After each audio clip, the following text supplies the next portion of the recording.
Alrighty. Hello, hello. Ow. Things and salutations.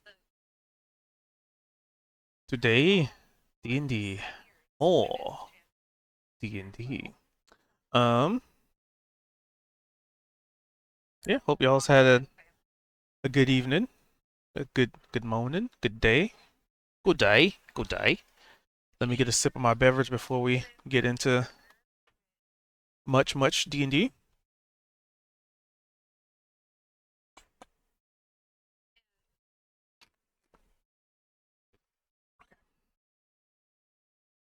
Okay. Well, yeah, we got the crew here of who can make it. Got them rounded up, ready to roll. So, give me a minute for get them the wrap up the convo, and we'll get started. All right. All right.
Uh, Who can recall Oh, what happened last time?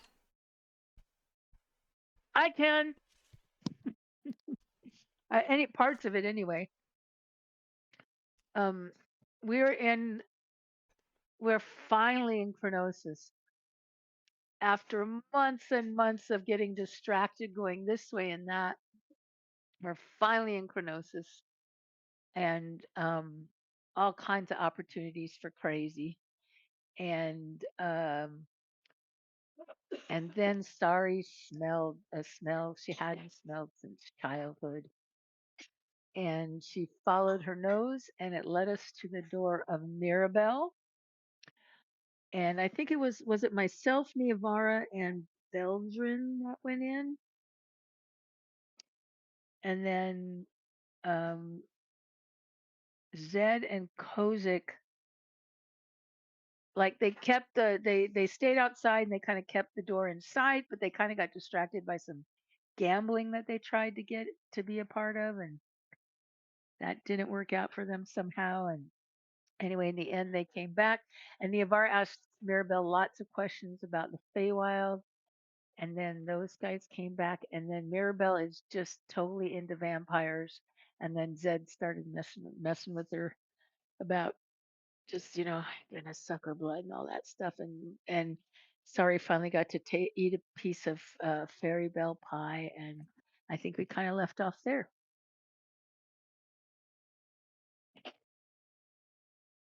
Does that sound right? Anybody got anything to add?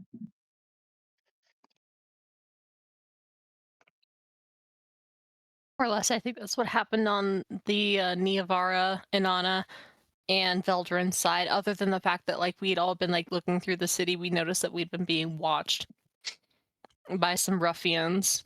Oh yeah, Uh Veldrin, not Veldrin, Kojic and Zedrin walked off to do their own thing as well. right. And I don't remember Yeah, what they that got was. hooked into some gambling or something. Yes, it was gambling. And they were not welcome. Yeah.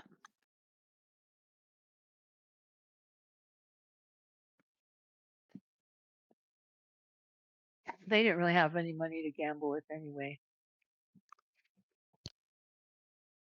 Of course, you can always gamble with something on your person.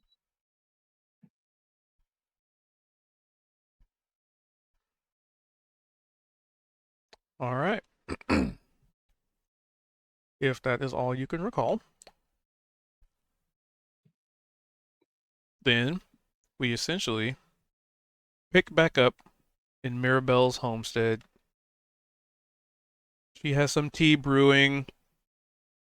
She's at the end of the previous session. Niamh learned a thing or two about Mirabelle and her passions, and as such, it, there was the jest that she was reading out some of the vampire fanfic that had been part of her library to whoever may or may not have enjoyed that.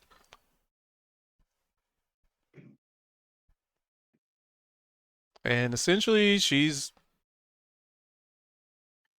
just reading the fanfic and being like there's definitely some enthusiasm about it. Um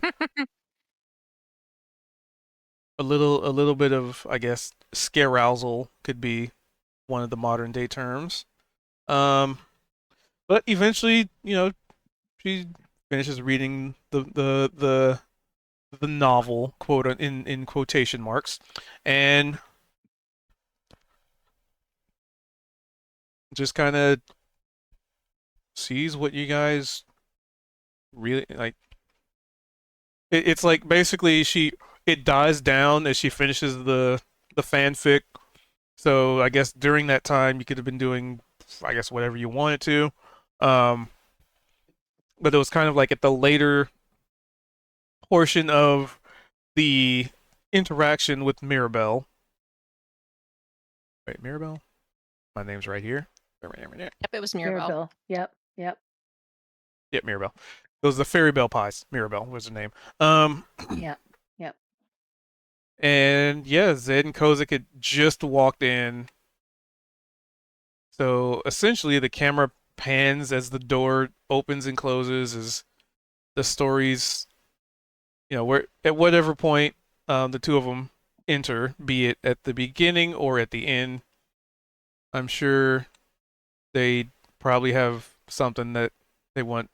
I'm sure there's some interactions that want to be had. So we'll just pick up from there with Zed and Kozik stepping in the door.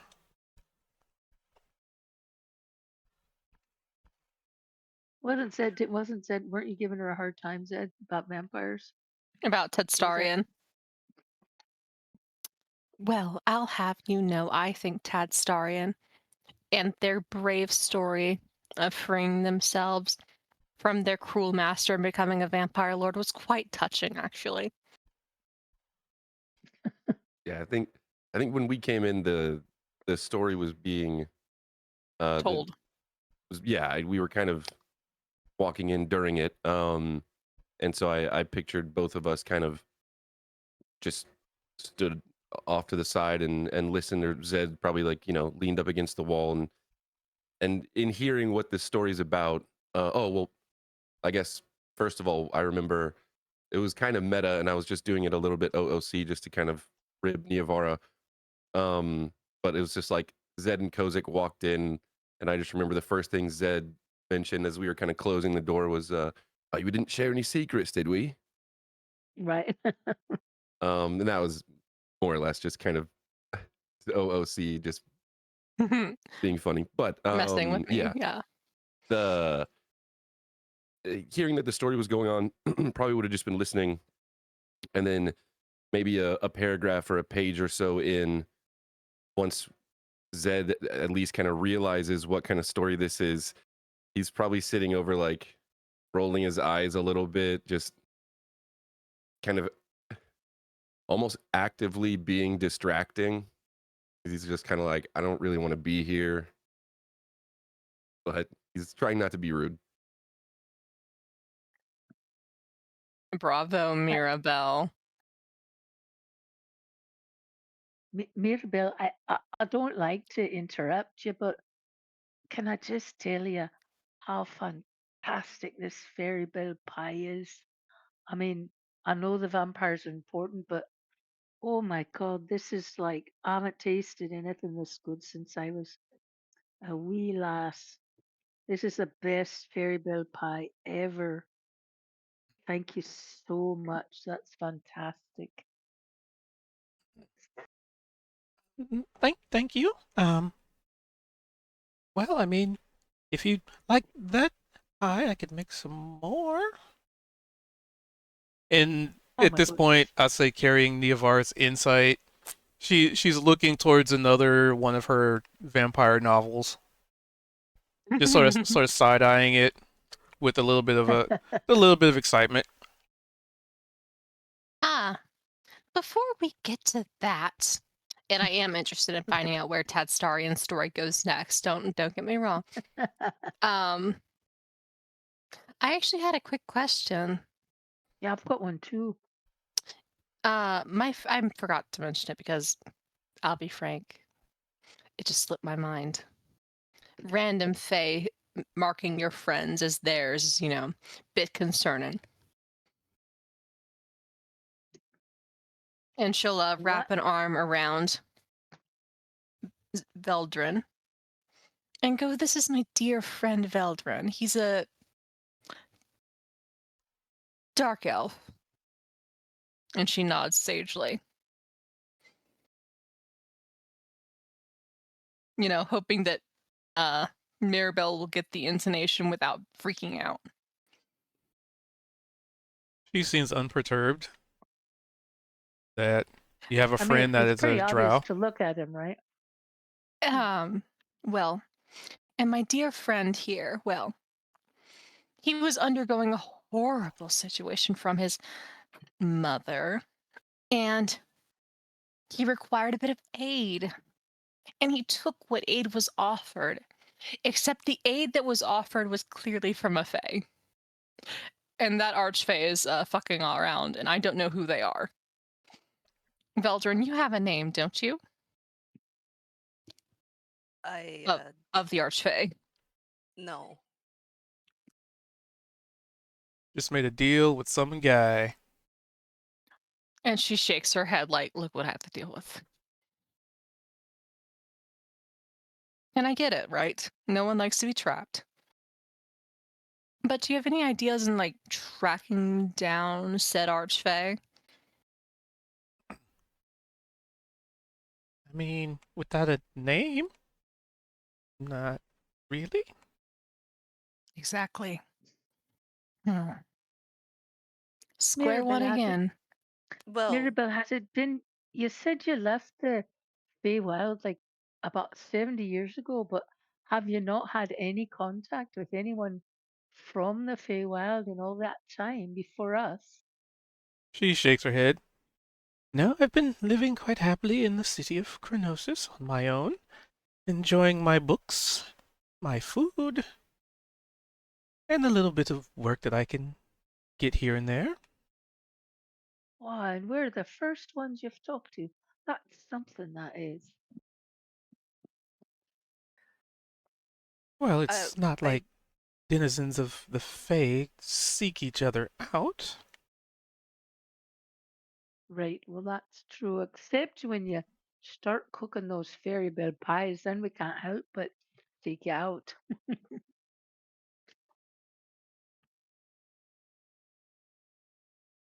I wanted to say that I do know the name of Lady Miriam, and she has apparently been in contact with the Fae that is seeking me. Oh, then maybe contact this Lady Miriam. Do you know a closer entrance to the Feywild? Where'd you come out from? Because we came out nearly across the continent. She just kind of shrugs. I haven't. That was 70 years ago, and well, you know how the Fae can be. The crossings But, are sometimes some would think they're living and breathing. They move. well, what was the nexus point? Was it, for us, it was a dryad, like a very large tree, a grove. Well, I'm more mine looking for was a ages. waterfall. Nowhere near here, mind you. Of course. Hmm. Would you be able to place it like on a map, generally speaking, north, south, east, west?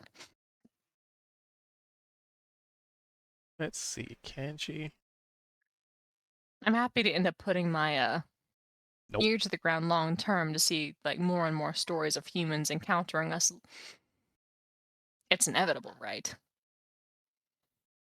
It's been so long. I wouldn't be able to recall the exact path I've taken. It took years for me to get here.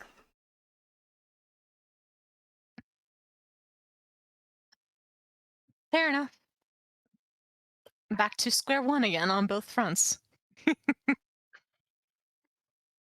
I suppose we'll find there, and I suppose whatever Fae that you met will just have to understand that the Feywild is the Feywild and difficult to access. But that's Right. fine. I mean, don't you have contact with an archfey? Hmm? Mm, yes and no.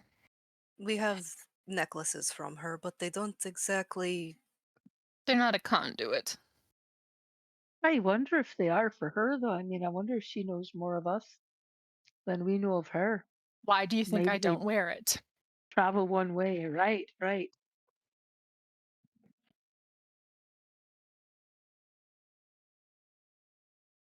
She lets a little frosty breeze go across her face and arms as she leans back, and she's like, "Ah, it's quite annoying, actually.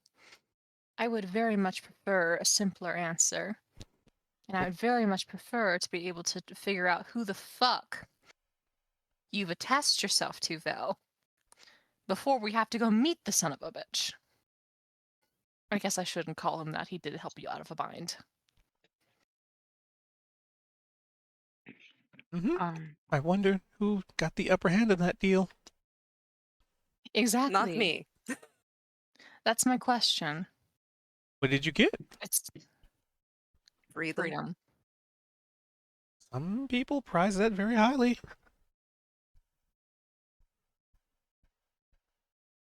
Freedom to do what, though? That'll be my question. Remember I told you about the warlock that I met in my travels that's working with the Lady of Air, the Lady of Darkness, Mm-hmm. who's getting the upper hand in that deal? I can almost promise you it's not the poor warlock. I mean, what would an archfey even have to gain? Wouldn't that be nothing but a gain for the individual? Remember, she's She's trapped right now. Is she? Yes. He was specifically tasked with freeing her.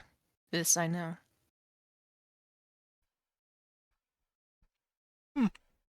Wonder who trapped her. Oberon. My bet. But who you're talking about right now? Who got trapped? Don't worry about it. Don't worry about it. You've The got a Lady of habit of Arden. saying that.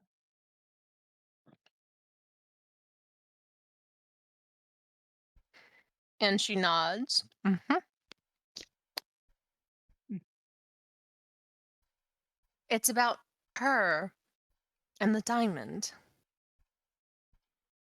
All right, And you're not supposed to say her name because that saying her one, name will give her power and bring her here. that one. Right. Thank you. I'm sorry, I forgot about not It's saying her okay. names. That's a wise choice.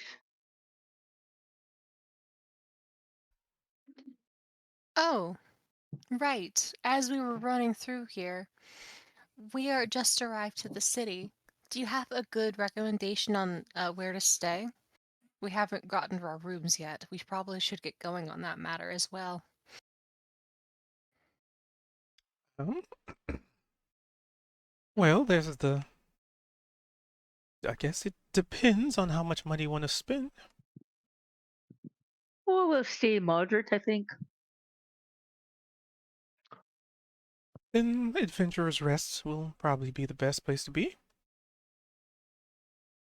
I was thinking Ah, that great. Second is recommendation. That's good. is there any sort of general stuff that tends to happen around there? And is it by the guild hall? Not terribly far, but close enough. There's a lot of Mm, people that come and go. good to know. Hmm. All right. Well, and she gets up and she brushes herself off and she brushes her hair back and she rests, makes sure that her hair is fair and pretty, and she's like, "All right. I do believe then that we should not keep bothering your time. I have all day. Thank you, thank you so much for your hospitality All and the day in fairy many bell books. pie, mini books." Well, I am missing some volumes, so if you're out and about. Oh, And she just kind of looks at Inanna and does like a little wink. what volumes are you missing? I'll keep you in mind. Volumes 7 and 8. All right. I'll keep it in the back of my mind. I am sure to think of it and travel. And what's the name of the series again? I'm sorry, I'm not familiar. The series name. Down notes. The series name is called This Bites. That's good. That's like the Sookie Stackhouse one. That's good. Just OOC. It's no accident that we're talking vampires when the third season of Lestat the Vampire is about to come out, and it looks like it's going to be amazing. I don't know if you guys are following the Anne Rice vampire TV show. Anyway, that's an aside. I'm very excited to see the vampire Lestat. Oh my God, it's going to be so good. Have you seen the previews? It looks so good. Hmm. Rockstar. Anyway, there's But 14 or that's a 15 books in distraction. that series. So this bites volume 7 and 8. Well, This Bites, volume 7 and 8. Got it. I'll keep it in mind. Thank you so much for your time. your help. The fairy Oh, bell Mirabelle, pie. you've been a delight. Thank you so much for this taste of home and a taste of And my the childhood. gossip. I'm so grateful. The gossip was fun. Indeed. Nice to get updated after 70 years of not being in home. Mhm. Oh, yeah, it's a bit wild since you've left. If I'd you ever say you're do go not back, missing a thing. hmm if you do go back, be sure to hit up Tamara. She's a lovely woman, even if she works for another archfey. Very fascinating. And as I said, there are many of our kind hosted in Lady Miriam's court if you ever wanted to do another family reunion, if you will. Assuming any of my relatives are alive or decided to abandon their courts. Fair enough. Ta. And she'll gather up her things and start looking to the door and grab Zeterin. You know, sort of princessly by the hand. Oh, you've got your.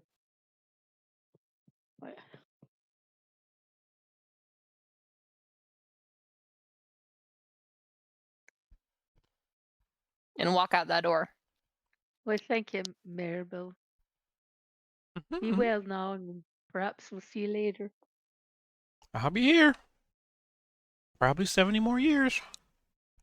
Good long life to you. Good long life. Take care now. Bye bye now.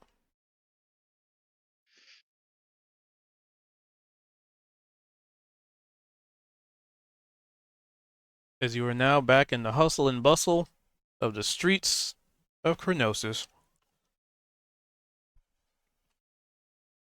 What did you two get up to, Zed and Kozik? What did you two get up to while you were out?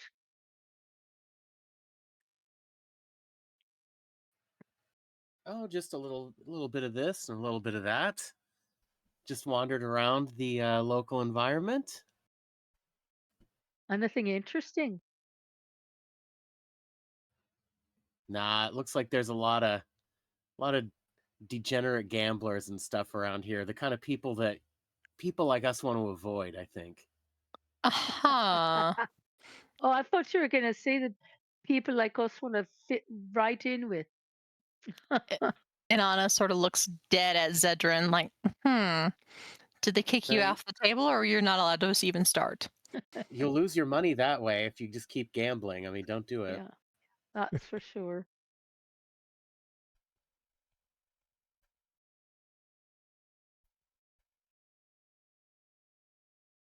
But I guess we should probably find our way to the Adventurer's Rest. Oh, yeah, that sounds good. Use Yeah. that as our base of operations. At least This for is now. Zed's looking like everywhere else except for Inanna. Because she knows. And then after a moment or so, we didn't even try and go in. Aha. Which is how you know Yeah. it was full.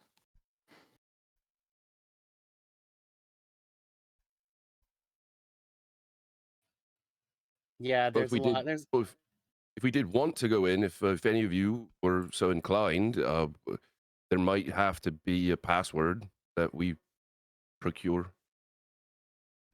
What building is it? And who was the guard? Give me details of what his appearance was like.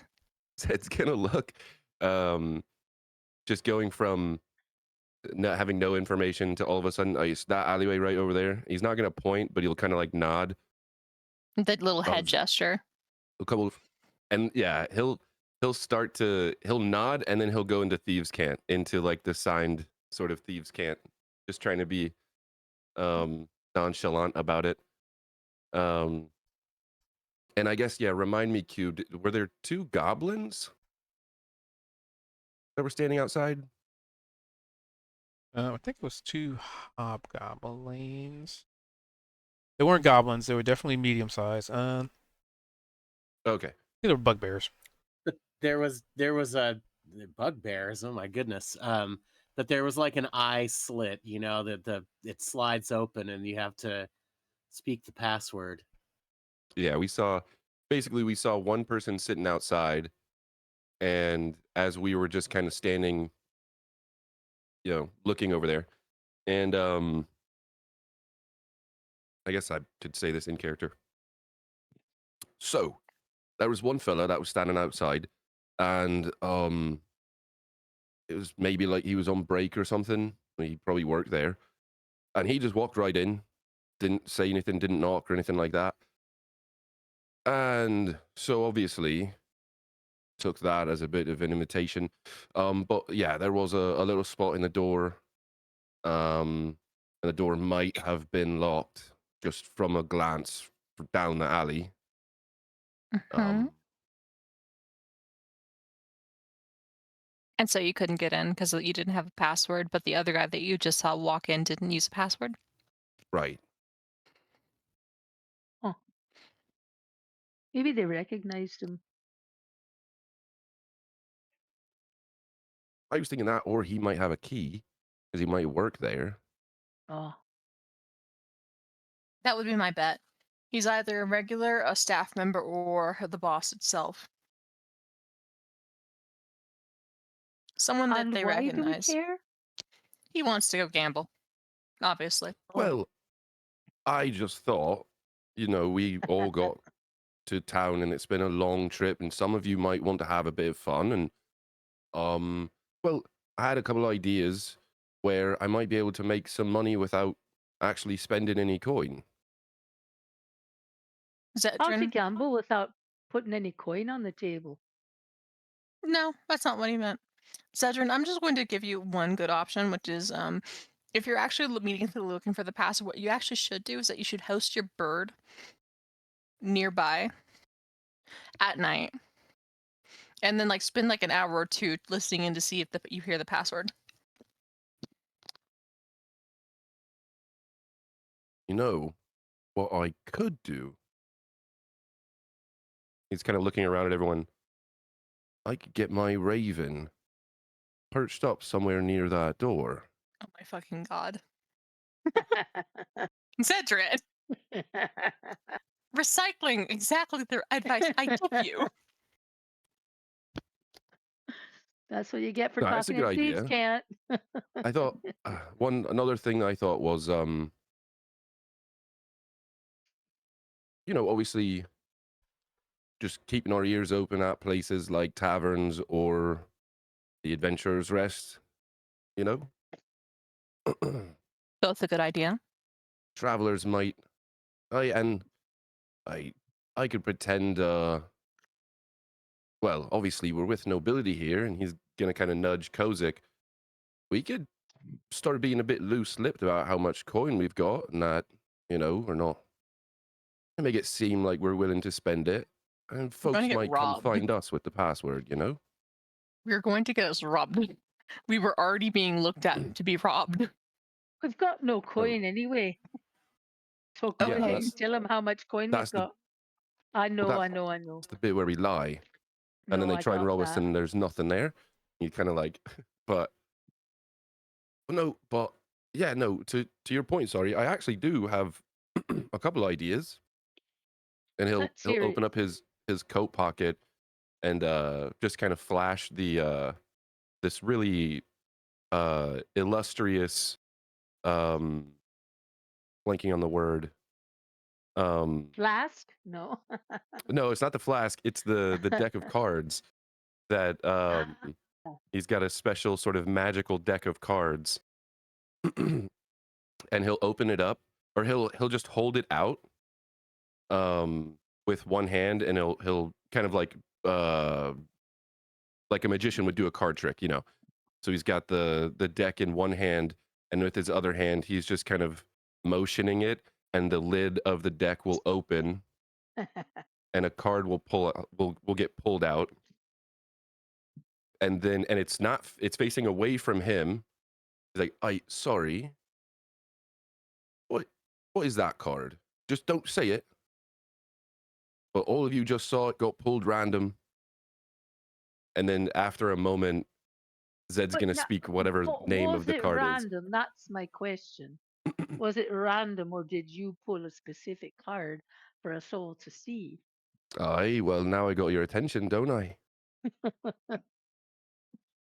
And Well, he's going to that you close up do, the mate. he's going to close up the card deck. And then once you got him on the hook, you reel him in. Oh my gosh. Zed, I think it sounds great, and I think the only thing missing from that plan is a full mug. Let's do it. Let's go get a room first.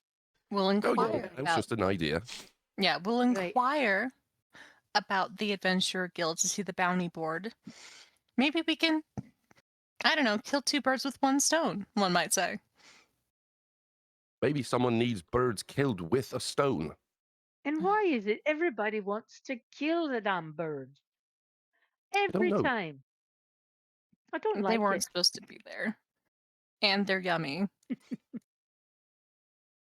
God help the fact that they're yummy. Anyway, And you're having this conversation outside, right? we're just traveling. Right. I'm imagining like we're walking and talking. towards, walking and talking towards the adventurers' rest. All right. So as you're making your way there, and Zed has completed his magic trick, there's a with I'd say with a decent passive perception of like pretty easy, like a 13 or 14. It looks like some kids nearby took notice. There's a little tiefling kid and a human kid, and they were just like having a conversation, petting like a cat nearby, and then they just happen to like look over and see a fancy card trick, and then their eyes light up, and they quickly like make their way from like the building they were hanging out next to, like petting this animal, and then they shuffle very quickly over to Zed. Do you do magic? Magic? Oh, well, maybe a little. Can you do a trick? Show us a trick. Show us a trick. Hmm. Let's see. Misty, come see this. He's gonna do a cool card trick. And you see some other kids, a little tiefling girl and a little tiefling boy also approach, and you're quickly starting to get like not crowded per se, but you're drawing a crowd of kids excited about a fancy magic trick in a world of magic, mind you. But they seem the card trick, that maybe that's a forbidden magic that magicians don't ever want to risk the threat of their life with doing such a majestic card trick. Oh, you've done it now, Zed. You better put on a good show. So they're gonna walk up and kind of ask about magic, and I mean, we see people throw fireballs and like lightning bolts in the sky and flying ships, but nobody does card tricks. Nobody. Nobody. Why? I don't know. Maybe they're so dangerous. so Danger, let's yeah. see.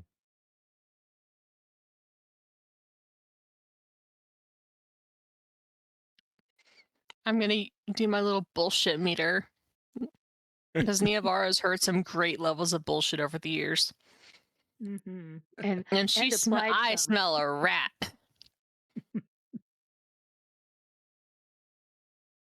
Well, If if I you was smelt it, you never logged. really dealt it.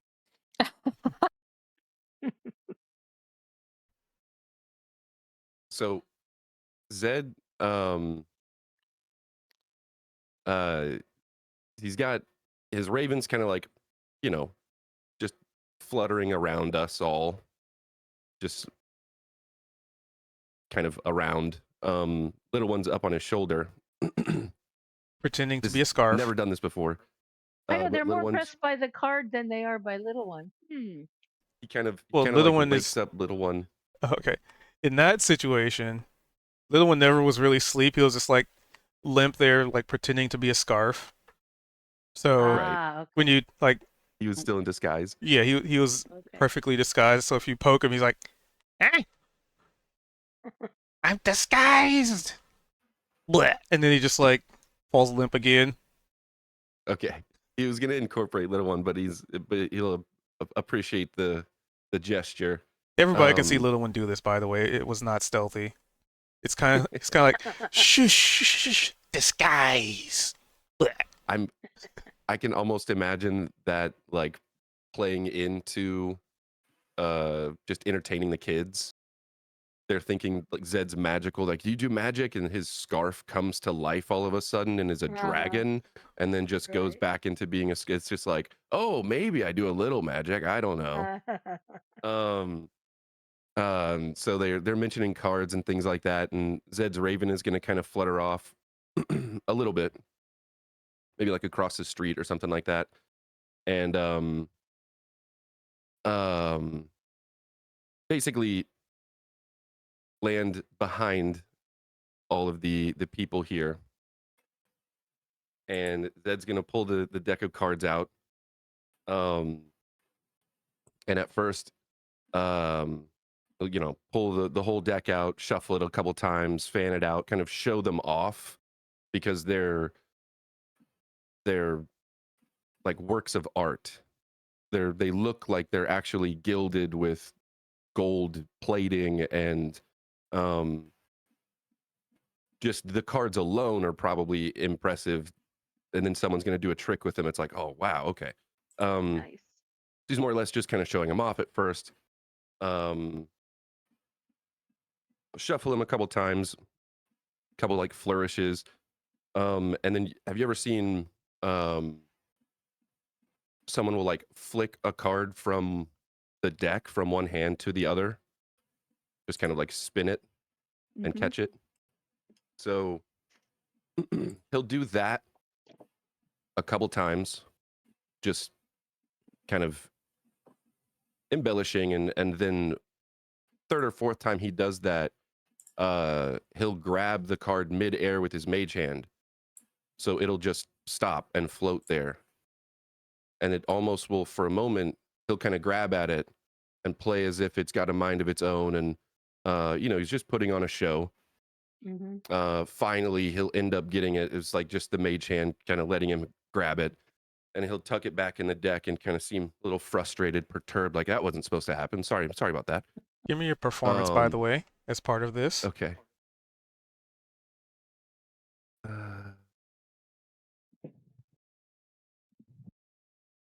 gone a Yeah, whole there bunch of you different go. ways. And so now at this point, just to kind of do an actual trick, he'll fan the cards out face down, and they're all kind of like facing the ground. He'll have, trying to think, I guess if Kozik is standing here, he'll look over to Kozik, Uh-huh. and he's got the cards kind of fanned out with one hand, and he's going to put the other hand over his eyes. And when he does this, he's going to blink into the raven's eyes while his eyes are covered so no one sees it. And he's going to have Kozik, he's going to ask Kozik, "Hey, mate, if you will, grab one of those cards and show everyone around. Got my eyes covered. I'm making sure. Make sure I don't see." He's obviously going to see with the raven, but yeah, go for it, Kozik. Yeah, I do that. I kind of purse my lips and look, and I grab the card out, and I kind of shrug like, "Oh, what's okay if you say so." And I show the card around, but pointedly not to Mr. Thatcher. And I put it back in the deck, or I'm whatever almost he tells me to do. Yeah, that's perfect. I'm almost picturing Kozik's doing like a hushing sort of motion to the crowd, like don't say anything, don't say anything. Stuffs it back in the deck, and then he's going to close the deck, like shuffle all the cards back together, and just hand the deck to Kozik. Well, all right. He Well, all right. blinks back into his to his eyes or whatever, and hands the box to Kozik. Oh, mate, so put all those in there, and then put that in your pocket. Now everyone knows what card it is. I don't even have the cards anymore. Can't manipulate them. Don't have no idea. But I want you all to picture the card in your head. Close your eyes. Now I don't have the card, so I can't look while your eyes are closed, right? And I'm sure some people do, some people don't. And then he'll give it a moment, like he's thinking, like really play into it, and then he'll announce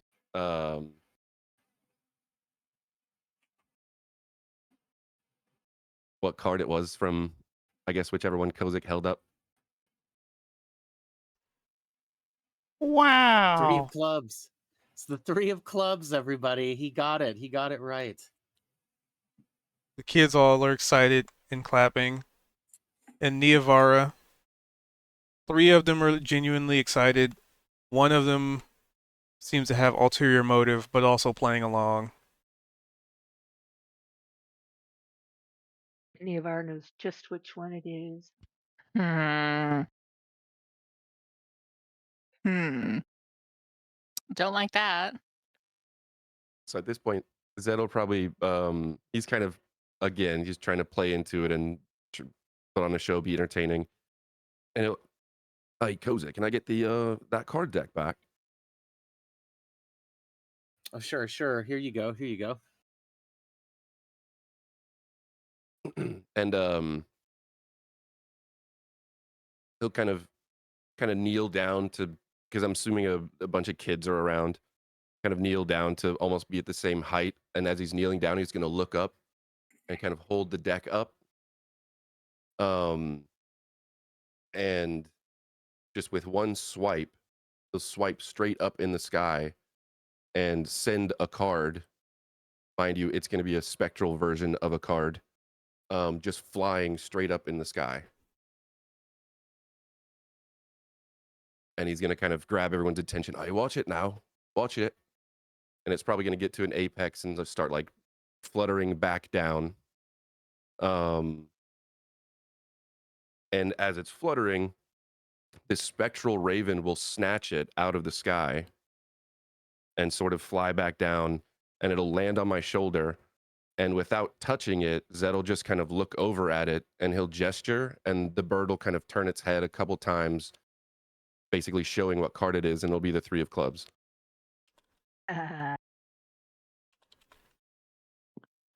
As he's tucking the card deck away. Wow. The kids are so excited, and they're cheering and they're clapping and like kind of like jumping, clapping, like standing ovation, but they're extra excited, so they're kind of like hopping a little bit when they clap.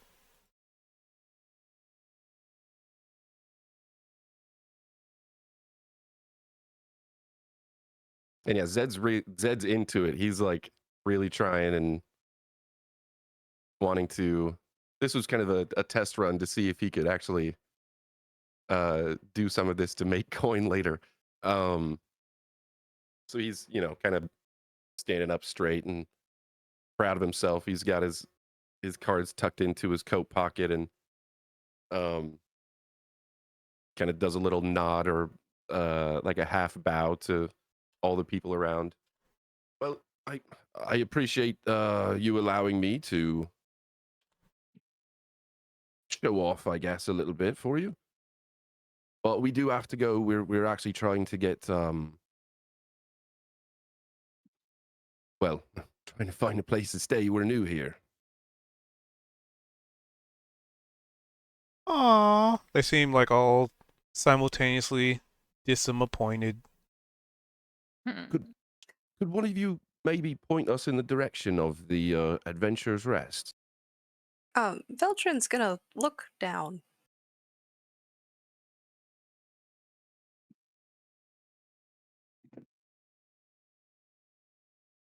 There you go.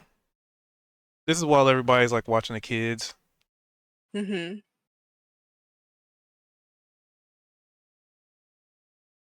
He's gonna show Inanna a little note he got. Oh. And Anna, expertly is able to shift her cloak and sort of like stretch herself. She does a little visual interest on her face with the snowfall, but she'll reach and yoink it so that she's able to read it afterward discreetly. What does it say? It says, "Seek out the path of the stars. When the moon fills, the path shall be clear."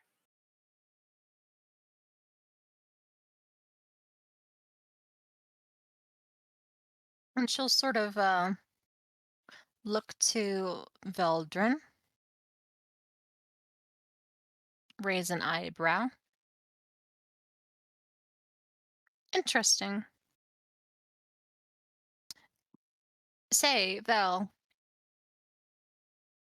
who gave you that last book that you were reading? All that talk with that vampire novels made me curious. You know, and she's trying to like play it cool while still asking who.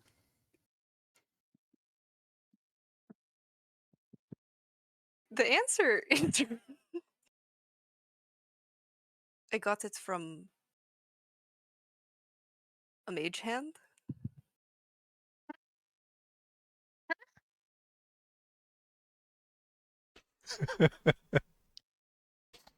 Oh, interesting.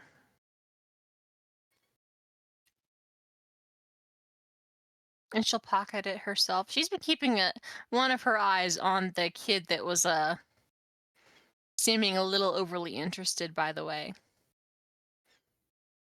Yep. I mean, basically, when Zed's like, all right, we gotta go, they all just disperse. Even the one that had seemingly alternative motives. Yep. Oh, you gotta wonder who they're off to talk to. Indeed. She won't spill the kid yet. No problems with a little bit of how do you say, interesting business entrepreneurship.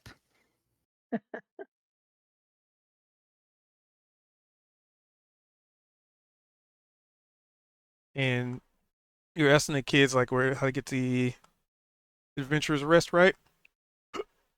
Ooh, hiccup. Uh-huh.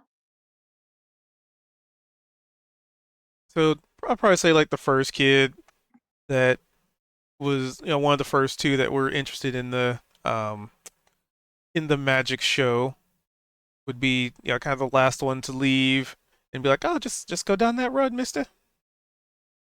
Really easy to spot.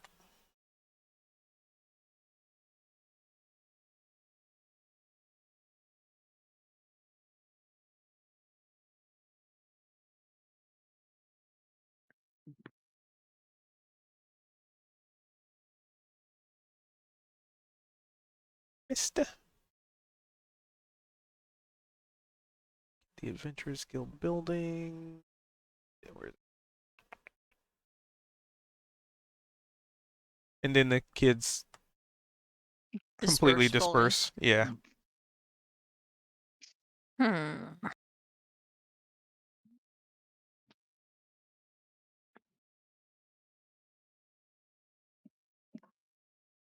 Well, shall we? I'd hate to not get to where we were going. Right, right.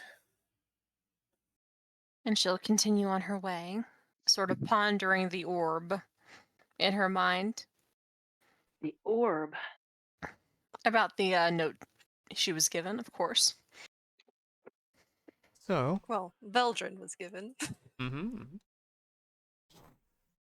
So you continue forward down the road, and it's a good little walk because this is after all a very large city. Um, But let's see. So you guys got in. So at this point, it would be starting to be evening, but it is sort of as the sun starts to disappear behind the mountain ranges, you come across a pretty blatant building. Pull up my note. So you'd come across a. It's a pretty decent size. What looks like a tavern and inn. It's about I just have to pee real quick. it's about 3 floors. Um. Oh wait, no, this is Adventurous Rest. It's about 4 floors, and the building itself is. It looks very clean on the surface. On the front, there appears to be, instead of it being just like a stone slab or just like brick or whatever, um, there appears to be like engravings in the wall that looks like hammers, shields, swords, like fireball spells, like a little sphere and little fire, and it's just it is all encompassing the building for the most part. Minka's just looking up there. Well, now she's looking at me. And it's 4 stories, so there's a lot of this. There's our like bland parts to it, but you get the feeling that as you look up, um, the embroidery, as it were, gets more and more dense until at the very apex of the building, there just appears to be like um, it's like an orb. Think of like a hood ornament You on a wanna come? car. Or you gonna stay? I don't know. Do you Wanna want come? to stay? Come on. No, I want to go. You gonna stay here? I want to Okay. stay. Meow. Uh, and at the very top, there's almost equivalent to like like a hood ornament, as it were. It's like it's not embedded in Is the there building like a. is there a window open? Oh, there's several windows. Um, or are you Oh, talking sorry. about? Um, and basically at the very top, it looks like a symbol of a sun, but a curvature down the middle of it. So it's like a sun and a moon simultaneously in the same like um ornament. And on the very front, there's a sign that says "Adventurers Rest." And outside, and this is just as you're coming up to it, right? So as you get closer, and there's fewer people like obscuring the view as you approach this large 4-story building, tavern and inn makes sense. You would see a lot more variation of people just sort of meandering about. You would see people dressed in leathers, people dressed in like metal armor, full plate, basically any range from any background you could really comprehend as individuals who were, classified as adventurers.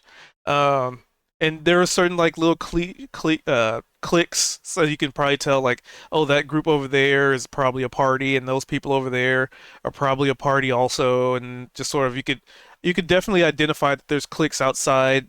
There's people coming and going through the door, um, and just varying degrees of species, varying degrees of probably skill sets, because you'd probably see anywhere from some people with full plate armor to the point where they have the closed visor helmets with big great swords on their backs um to individuals that look like they have like monocles on, but they have like multiple layers of monocles, and they're carrying like weird contraptions in their backpacks, and all sorts of walks of life here.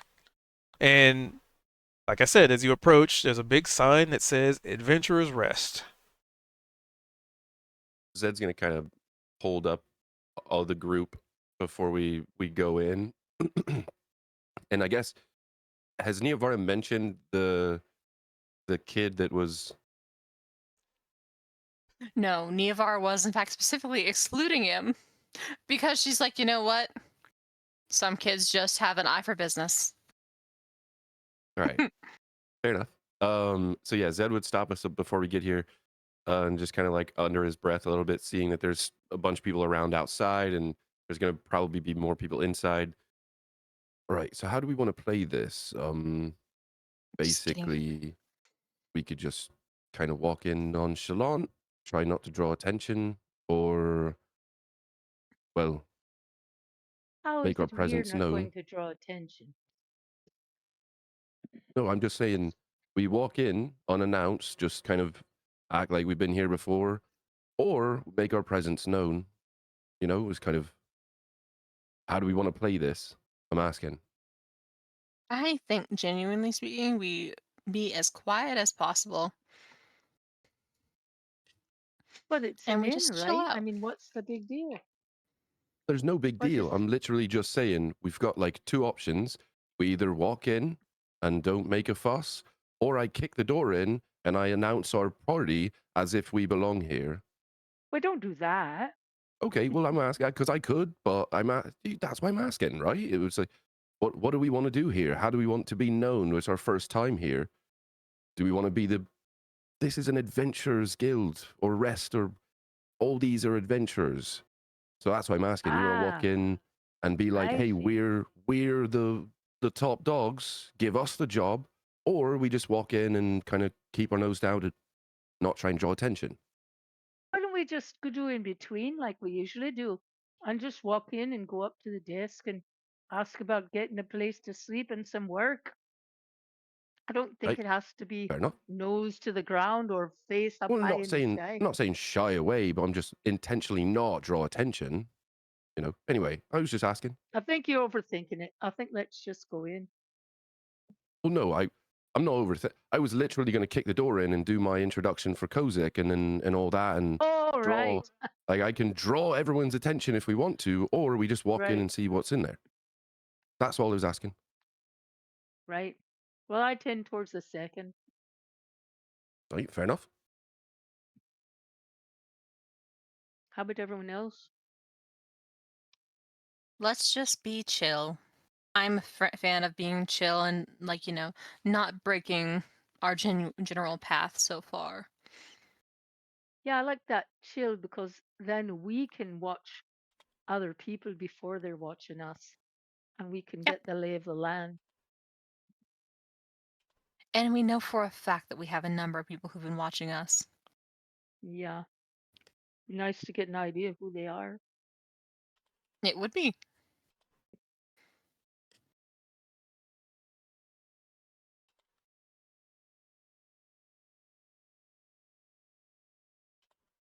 So I do think we keep in fact going. Do you think I keep with the Inanna look, or should I change it to something less distracting? Well, like we were kind of saying, I guess let's just kind of keep it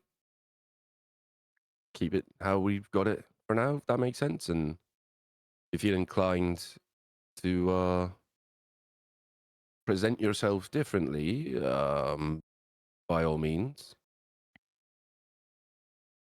Understood.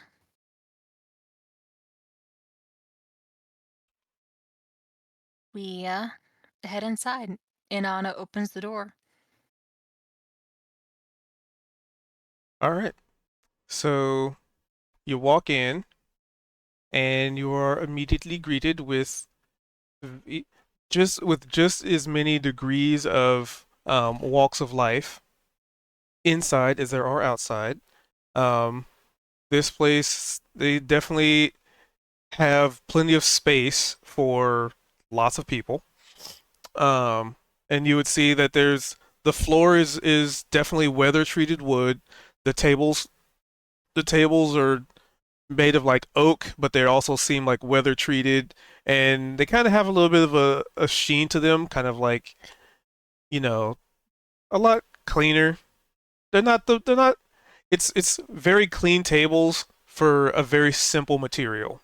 Um and there is there's like chandeliers lit, and there's just like a nice, it's not too bright, it's not like daylight spell bright, it's not even like um necessarily like light spell bright, but it's kind of like a very comfortable, very homely, kind of almost like a warm hearth kind of lighting. So very, it's not too shadowy, but not too, not too light. Um, so there's enough. There's chandeliers in here, and they all seem to have like candles lit. Um, there seems to be a bar off to the side. Like when you walk in, there's like a bar section off to the like left of you, and to the right is like if you're looking straight down the building, right? To the left is the bar, to the right are the tables. All the way to the back of the building, which appears to be some stairs that lead up. You can probably assume that's, either more tavern or probably the inn aspect of it. Um, and in here, there's various degrees of people having conversations, varying degrees of people, you know, getting inebriated, varying degrees of people just sort of, the adventurer's life. Um, and basically, when you walk in and you look to the left, there's a few bartenders, so they're kind of going back and forth serving drinks. There's stools in front of the bar, um, people being served, people drinking, having conversations. There's smoking going on, but you kind of realize that in a place that's has as many people as it does with as much smoking going on, that it's not like a very acrid aroma. It's not even like a layer of smoke accumulating. It's almost like somehow the air is being filtered somehow. Um, and yeah, so off to the side, there's the bar. There appear to be a couple of different people serving beverages, people ordering. You can hear the clatter of coin. You can hear laughter. You can hear probably in some places crying as somebody's gotten a little too inebriated and unveiling their deepest, darkest emotional secrets. Um, but yeah, it's pretty hopping in here. This building's pretty big.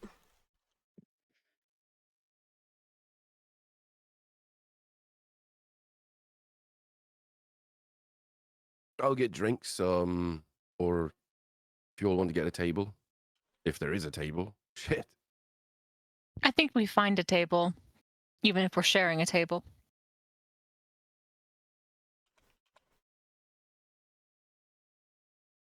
And she sort of gracefully shifts her way through things,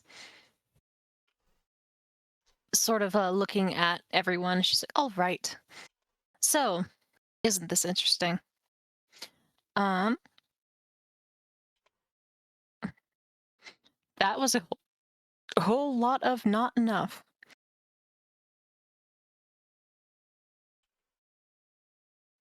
What? As in, like, we've not learned a lot so far. What do you all want to drink, or I could ask about food as well. Right. Oh Well, I yeah, suppose we should have food first, but I'll definitely be having a drink with that.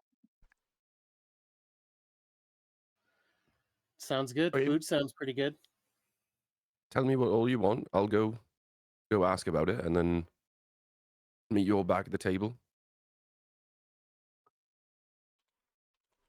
Um, Some sort of grilled meat skewer sounds like something good to break the fast. I'm thinking of something like a shepherd's pie, something like that. I love a good shepherd's pie. All right. Whatever they've Uh, got on, I mean, a big pot of whatever they've probably got a yeah, small pot. Go with I'll that. ask. Oh, the twins. What are you thinking? Twins? He's Siblings, whatever. You look enough alike. well, isn't that kind of you? Especially What since there's no blood relation. literally just a house margarita. I don't care. Or the House equivalent Oh, to you're margarita. fancy. house margarita. Girl, I'll have literally ye olde bucket mix if they have it, but I don't care. All right. Well, then I think Well, we should start with whiskey shots on a beer chaser. Just a flask will do, really. okay. Got it. Well, I'm fine with whatever. Get him what I'm having. okay. Definitely I'm not with a juicy whatever. burger. Ate that. I like the sound of Yeah, that. not a Yeah, juicy burger. definitely not a but- burger. I remember. Kozik, did you want a drink? Big lager or some? Oh yeah, something light, something you can't just get out on the road, something really fizzy. Okay. Mm. So yeah, Zed'll uh saunter over to the bar. Saunter. Look at Yep. him saunter. What a pro. He's just sauntering. As if he's done this before. All right. So you head over to the bar, and you see different bartenders going about their business. Um, you see a tabaxi, you'd see a lizard folk, you'd see a yuan ti looking man. Um, what's the other one? Tabaxi, yuan ti, and a human. Two humans also kind of coming back and forth from like the kitchen to the bar, like dropping off beverages, stuff like that. And you saunter on up, and two of the two humans, because they're also like serving too. So they're sort of in a rotation. So the two humans, they seem to take notice of you, and one of them stops and takes notice, and the other one also stops and leans like a arm on the other one's shoulder, and they put their hands on their hips. What you wantin', Shug? Hey, hello. It's my first time here. And a few of my friends were thirsty and hungry, if that's all right. That's no problem at all, Shug. She and Um, the one on the left kind of does like a little head gesture, just sort of like a quick, like like a nod, and then the one on the right, almost without speaking, like there's no like verbal communication. She pulls a menu from behind her with just a very swift and dexterous motion and hands it to you. oh, thank you. Can I have a look real quick? Sorry. And yeah, Take your time, Shug. Hey, thank you. Oh, well, yeah, if we were to get a room as well, are the rates on here, or do I ask you? Well, if you're looking for a room, the rates are on the back. Okay, sorry, thank you. I'll take my time, I'll read it. They both seem to be chewing like some kind of bubbleless gum. Bubbleless. So, um, yeah, I guess before Zed just starts spitting stuff out, what's on the menu? Oh, so in this place there is so many options. Basically, in a city this big, with a clientele as varied as they have, kind of they make a lot of stuff custom. Just kind of be like, hey, do you happen to have this and this and this, and kind of They'll look be at the able to menu. make it. Yeah. So if it's Yeah. so there is a menu of things which we just kind of Mhm. go by the general D&D standard prices of things. But if you want Okay. something custom, then they can probably make it with the amount of resources they have available, because this is a very large city. Um, and just because of the variation of clientele, they you probably get the feeling they may have some pretty talented chefs. Sweet. It's like, yeah, one of those. It's like Cheesecake Factory's menu. It's like 13 pages or something like that. Yeah, Um, but it's broken down in a okay. way that's like meats, vegetables, beverages, and then there's like some subcategories. And the interesting thing, give Mhm. me an Arcana check. Okay.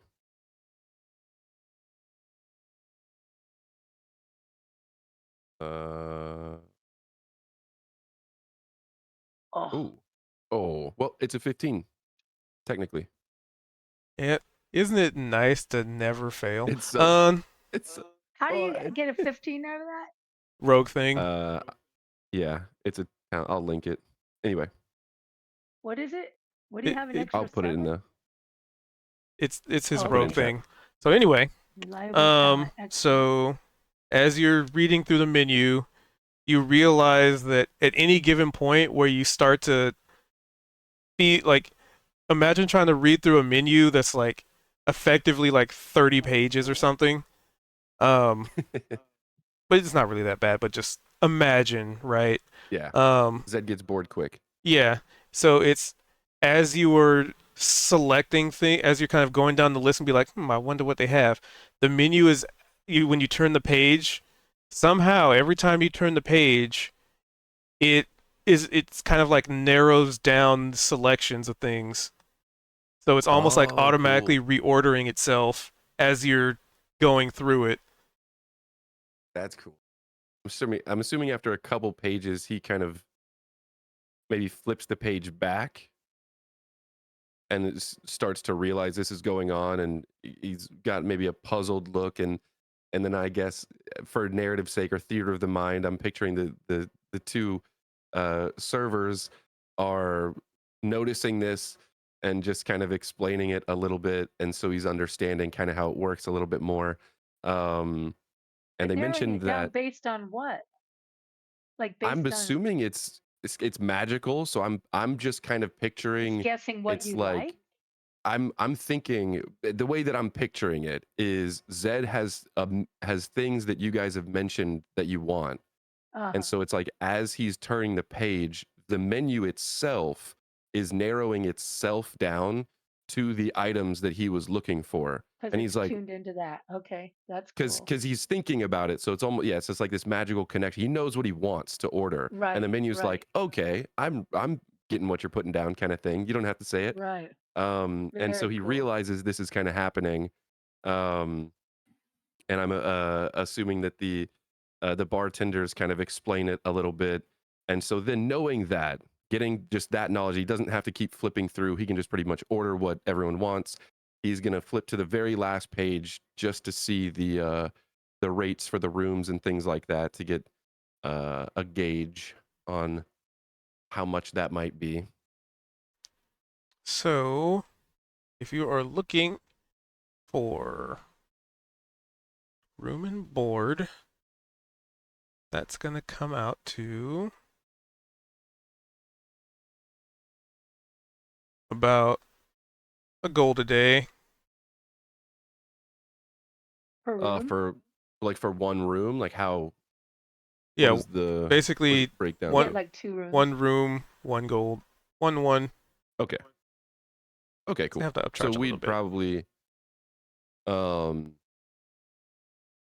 okay. So Zed at that point, um he would kind of set the menu down and maybe slide it back toward the two standing there if they're still standing there. If not, then he'll wait for someone to kind of notice that he's done looking. Um, let's see. It's nighttime, so they're pretty busy. You'd see them having like gave you the menu and went about Yeah, back okay. to work.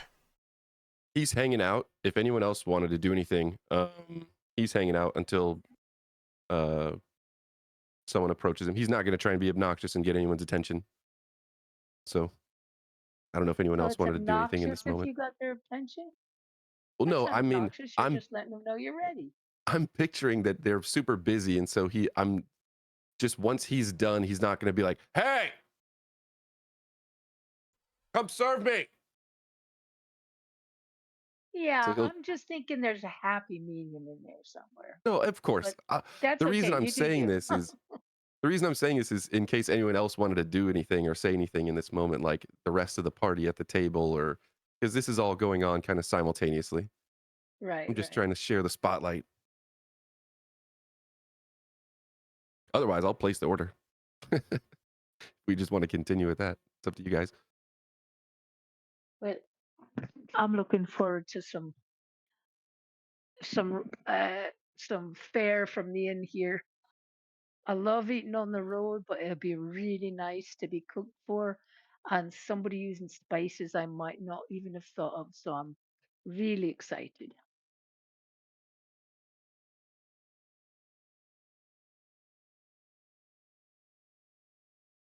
All right, so you're trying to get someone's attention for the snacks.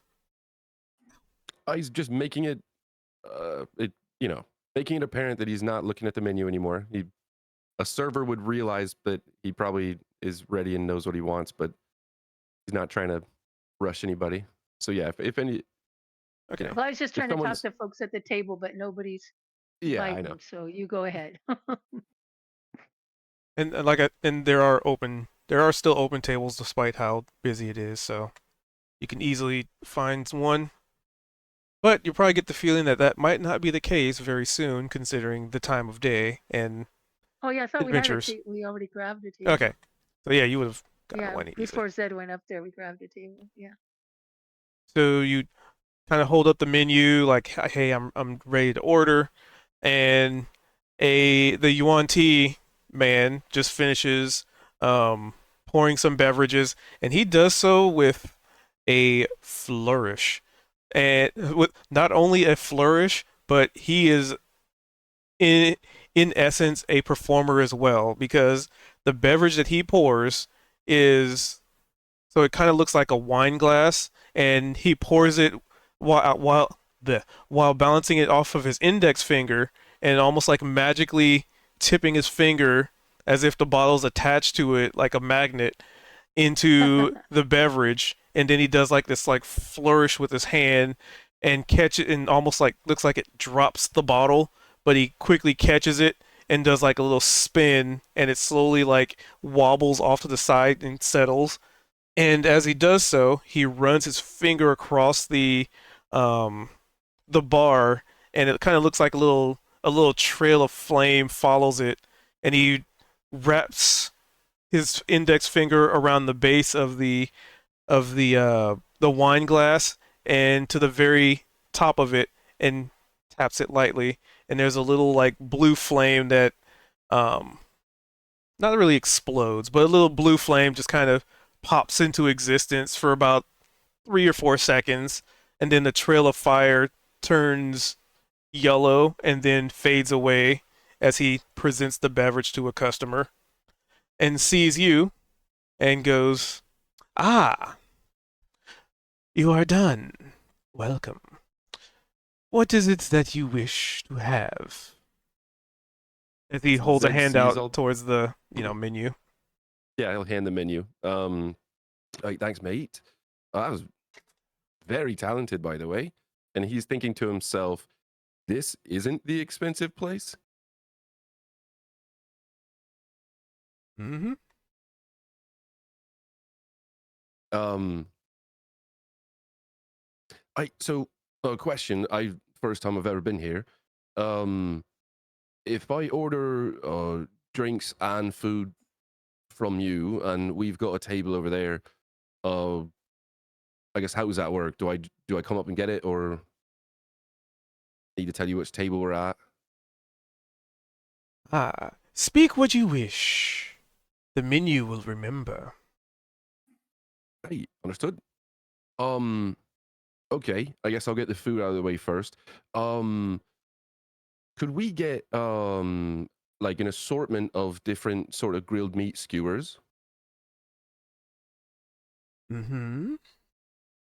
And I know that I saw you had shepherd's pie on the menu.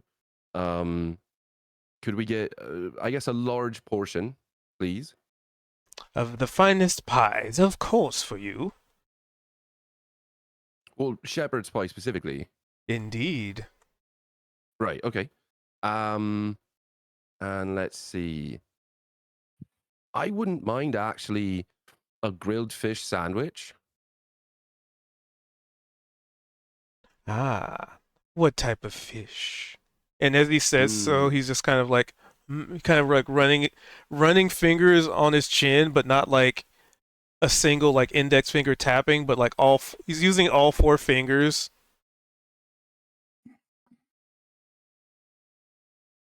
as he asks you. Let's see. Probably like a nice tilapia. Nice. Ah, And then is Go it for it. possible? Is it possible to add like a bit of shellfish, whatever the best you got?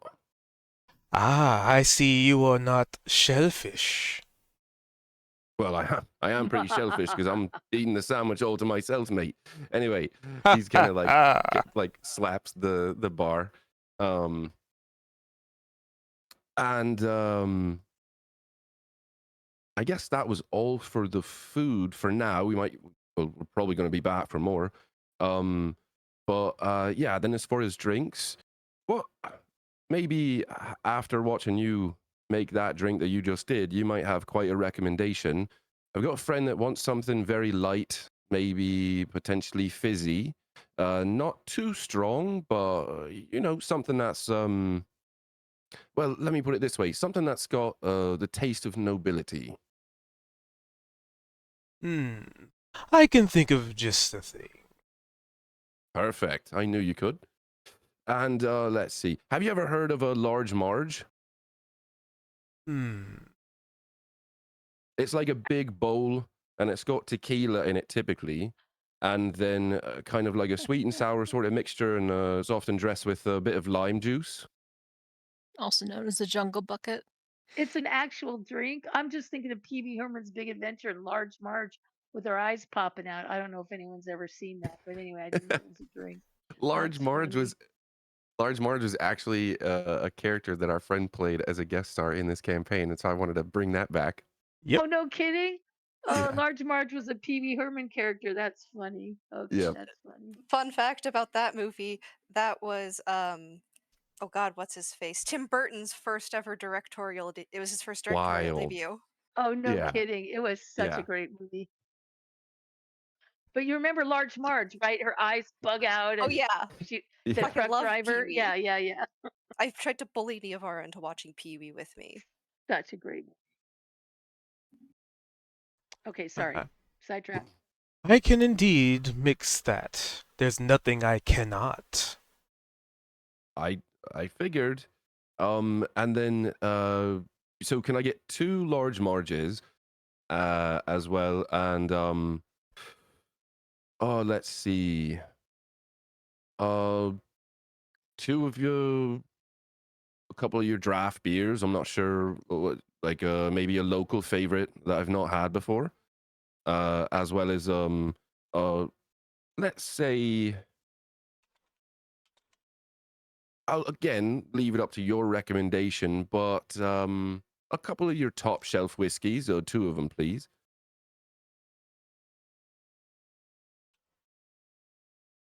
And I guess for now that's probably it. Very well. And as he says this, while still holding the menu, he he's like holding it up in a way that's like, elbow on the countertop and the menu in his hand, but just holding it up as if like not presenting it to you, but just holding it, you know, vertically. Mhm. Mm-hmm. Yes. Of course, all of these things are well within our capabilities. And he slowly turns his hand to present the menu to you, and your order is like not printed on there, but it's like, well, I guess it looks like it's printed on there, huh? So your order has been printed on there, and he goes, "Will there be anything else?" as you are able Oh, to like read everything on there. It's like it has recorded your order. nice. Yeah, he's skimming it, and he's probably it's in his head. He's thinking, "Like that's impressive." And he's just reading over it just to kind of make sure everything's right. Yeah, and then can we also can I add 2 rooms to that? And if possible, can they be either next to each other or across the hall? If not, that's fine. He seems to think for a moment. Indeed. As you see at the bottom of the menu, the rooms also appear. Basically, it's Hey, taking there the it is. whole inventory of your purchases Yeah, this is or your like requests. staying at a hotel and you get the lengthy sort of bill. It's like it has your breakfast and your brunch and dinner and everything just itemized on it. Okay, yeah, that looks perfect, mate. Oh, I'm sorry. uh, I know you were in a bit of a rush, and I wasn't really thinking. My name's Zed. What's your name, mate? Notes. I, the proprietor of the Adventurer's Rest. Name. I think I've gone by so many names in my lifetime.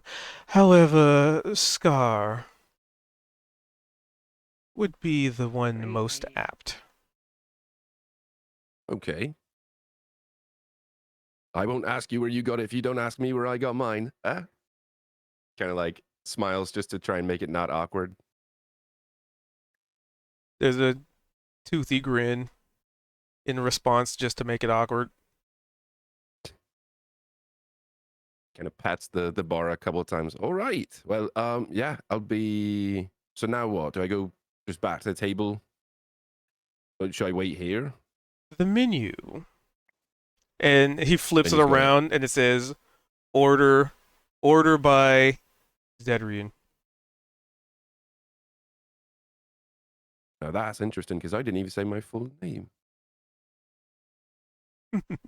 He Okay. smirks. He kind of pats the bargain. Well, yeah, you got it. And nice to meet you, Scar. And he just kind of nods. I'll I'll be over here. Walks away back to the table.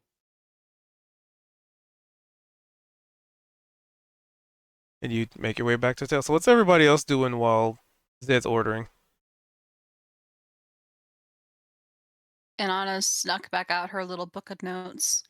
She has an ear out. She's also listening for like droppings of like weird phrases like that would sound like passcodes. No. Just chill.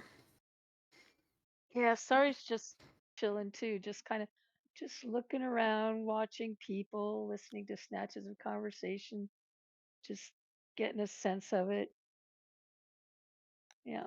All sorts of conversations, ranging from what people are wanting to do tomorrow to regaling tales of their own personal little adventures, um, to kind of, well, I guess that would be part of their adventures, but like some people talking about how they just narrowly escaped death in a dungeon and they were so lucky to escape um, from some of the traps that they triggered, and some people talking about how they defeated like a whole army of goblins trying to besiege towns and villages and kobolds, infesting mountains and just all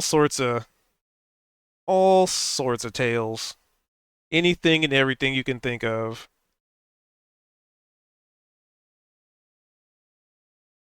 Weird. Probably it's somebody talking about like weird occurrences out in the woods, like the animals seem freaked out about stuff, just all sorts. But if you want to try and key in on anything, maybe I guess you can give me perception as part of the bits Okay. of the rumor mill stuff. The ghost ape. We go to my Gossip. gossip page. They are in the Adventurer's Rest. Hmm. There it is, rumor mill. 16. You probably overhear somebody going on about somebody's basement is being overrun by giant rodents, stuff like that. No, thank you. Okay. What, you don't want to go fight the giant killer rat? No, no, no, no, no. I don't even want to talk about him. No, I just don't go there. I'm kind of phobic when it comes to those things. Let's not talk about it. Yeah, so basically, it's like you hear about that, but like some other parties seems to already be on it. So that's just one of the rumor mill things. What else they got going? What else am I hearing? I mean that's what you kind of gathered from with the 16. Just like I said, there's so many conversations going on. Anybody talking about like any work that needs doing, or they're looking for people for something, or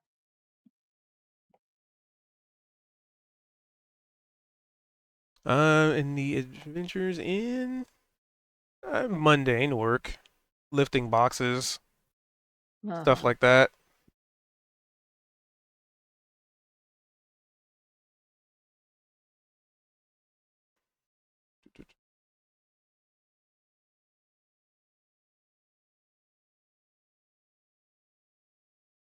Okay. But like I said, there's so many conversations going on right now, just simultaneously, Yeah. that it's kind of Yeah. hard Yeah. to key into much anything. You probably get the feeling that there are maybe other rumors out there, but maybe that's the one you keyed in on because that's the one you absolutely don't want to do. So it's like, yep, nope, don't even want to touch that one. Bye. Yeah. Yeah. Yeah.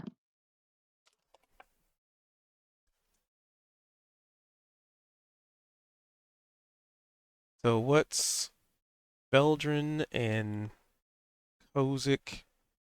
Eovar is jotting, listening, and note taking.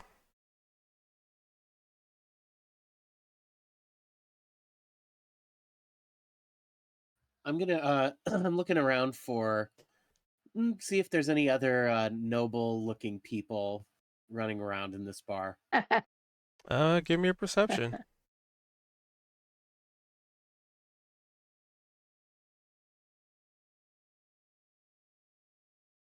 You can confirm Nice.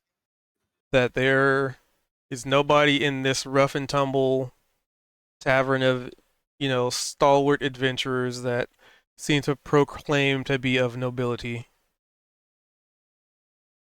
My shoulders slump a little bit as that, but I'm like, oh well, we are a rare breed. They're probably up at the Nysen, Kozik. Well, I can't be the only one here slumming it, as it were. No, I read to tell you that you probably are. Well, evidently, apparently, Oh, what? but we'll find some other nobles wandering around here, I'm sure, at some point. No doubt. I'm sure you will. Probably not here. You probably want to go to a different part of the city. Be my bet. Considering I had not one, not two, but three separate instances of like people planning on jumping us.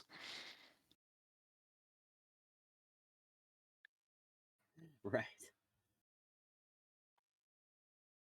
Even the children. Again, entrepreneurial spirit.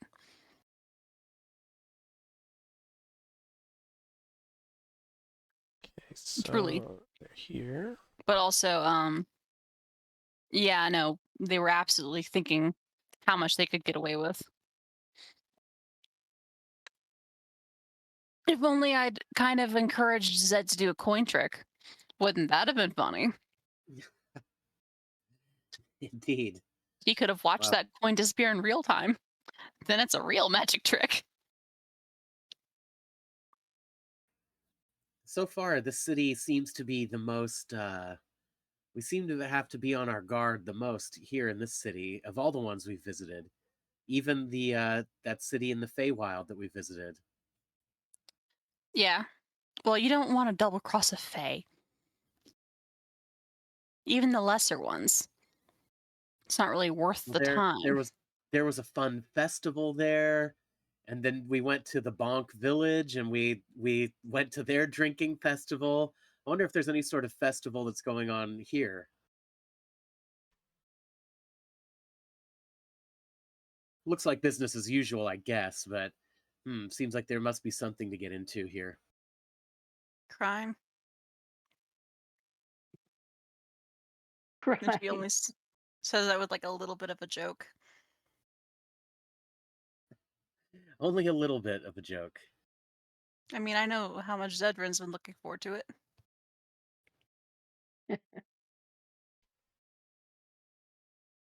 Oh yeah, Zed can smell the coin around here. This place is thick with coin. So I'm sure there'll be some to be got. We can carve off a little for ourselves.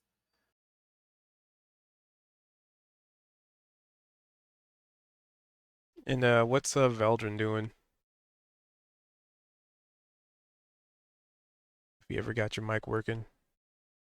I'm able to use my mic. I just can't mute. Because my Discord won't let me click any buttons. I can't even hang up the call if I wanted to. Odd. Very.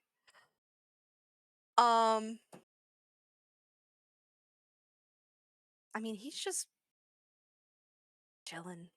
He's got that note with a time to wait for. All right, chilling. So, as you sort of, I guess, hang out a little bit. Let's see. So Zed came back to the table.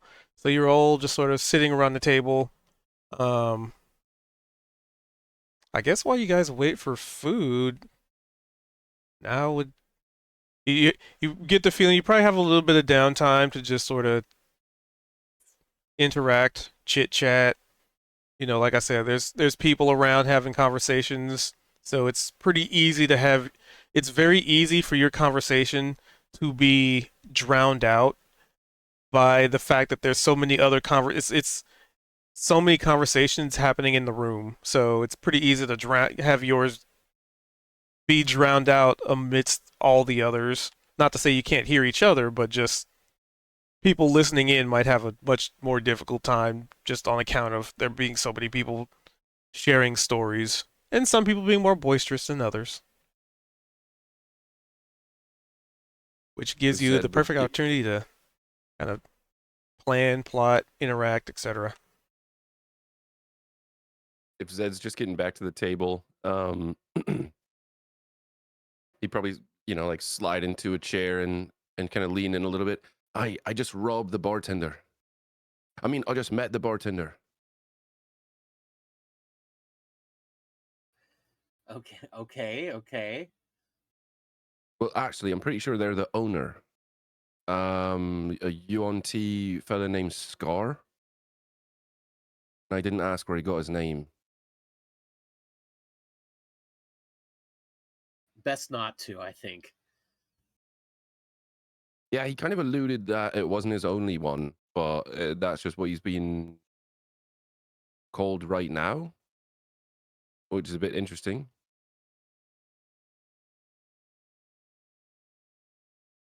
But yeah, I got oh shit. At some point, one of you or all of you've got to go order something yourself. I've never experienced something like that before. The menu's magical here. Oh, wow. Like pretty Then much has maybe I'll go up anything. and check dessert or something. Oh yeah, I didn't even think of it. Yeah, it's pretty much it handed me off a menu. It felt a little thick, but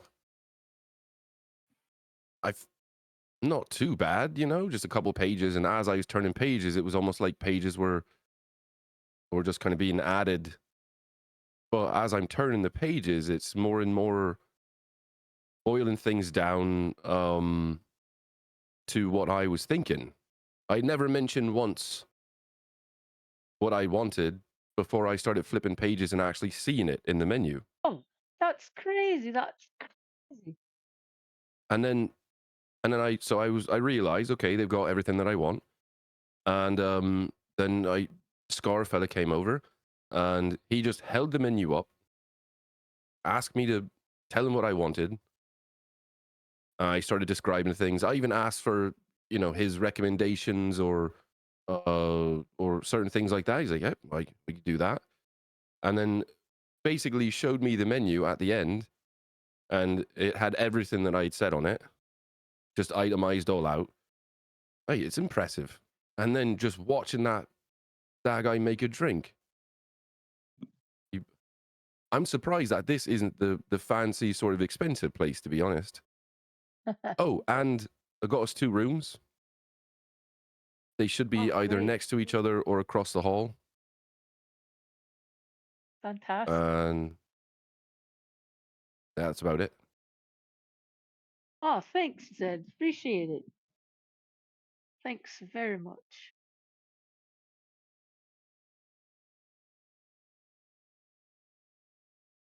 Yeah, Inanna, Vel, I didn't know y'all didn't mention food, so I didn't know what to get. Maybe that could be your opportunity to go see the whole menu sort of thing, but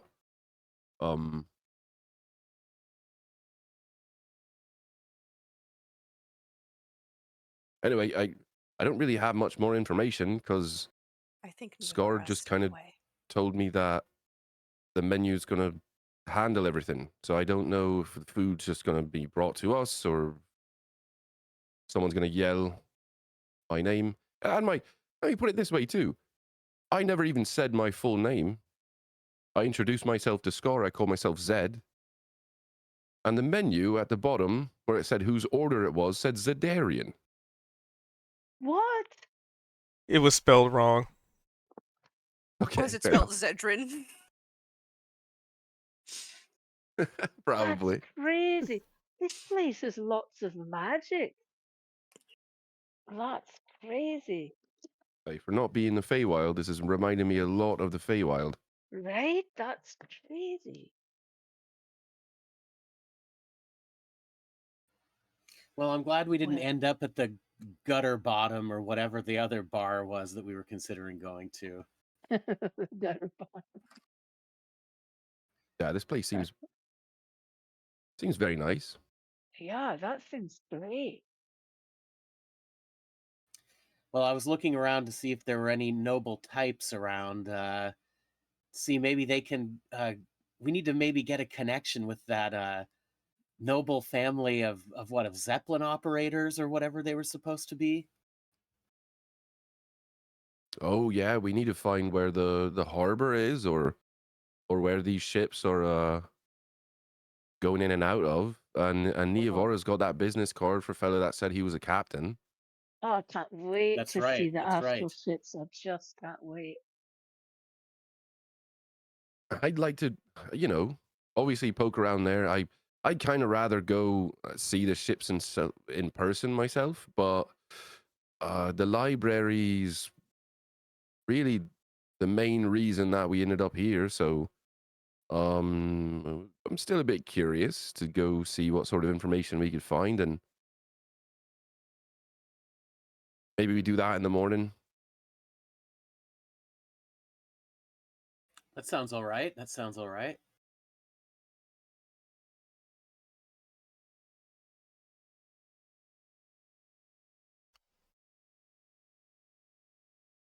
Only Niavara were not BRB. What's that? Zed kind of just kicks back in his chair at this point, and not really sure what to expect. And every few moments, he's probably glancing over to the bar just to see if he needs to run up there and grab our stuff, or and he might I don't know, you said that it's fairly busy, but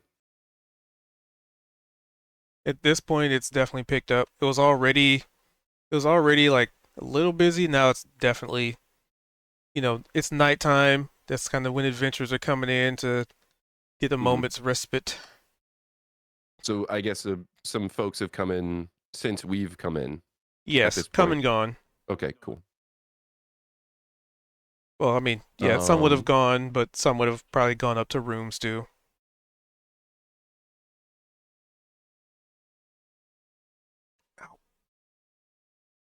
So, did we? oh, Yeah, go ahead. did we? I was gonna say, I know Zed saw the list of things. Did it say what rooms we had? Like, for instance, if Zed wanted to go walk up and like check our rooms just to see what we're working with. Not yet. Oh yeah, It that's just Okay, a said good like idea. 2 rooms. cool. So, as you're, waiting for the orders to come in, um, you're, whatever like maybe idle chatter you're having amongst each other is immediately interrupted very suddenly as you hear the doors fly open and a loud, boisterous voice amidst the crowd. Not that you can really see him because it's so crowded in here right now. And you probably have a table in the back. You hear a man, seems like a man's voice calling out, "Fear not, heroes Grendel's heroes, Grand Poobahs, lifter of curses, slayer of dragons, sealer of ghosts, defender of Heartsville, winners of Heathglen races, wanderers of the seas, keepers of godly secrets, mind flayer hunters, airship crashlanders, slayers of hags, defeaters of crystal golems, blizzard conquerors, fishing extravagance, decryptors of ancient text, and most notable of the Gyros clan." And it Zed is. immediately Good Zed job. immediately leans into the table and he's just like, "This fucking guy. Hey, good thing we didn't do that." Oh, it's great. It's very entertaining. I love it. What? He looks over at But Sorry. no, What? I'm glad you didn't do it. We could have done that. I'm glad you didn't, but it's great. Zed just kind of leans back in his chair.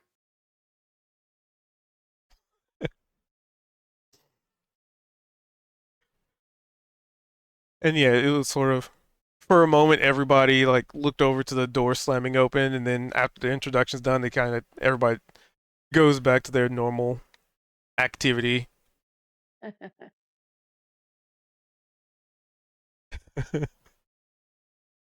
And It almost sounds like he could have been talking about us, with a few little edits and revisions. You think they know we're here? Not a chance. Who are these clowns anyway? Well, Zed will kind of whisper a little bit under his breath to Kozik. Sounds like they're trying to be nobility. Huh. Yeah, what do we what do we see coming in the door? It's like, ah, it's just so crowded you don't really see them because, like I said, you're Okay. sitting down, but it's crowded, so there's a lot of people like standing that kind of obscure the view of the front of the building since you're closer to like the rear side, closer to like the stairwell. We'll see who comes up to the bar then, I guess.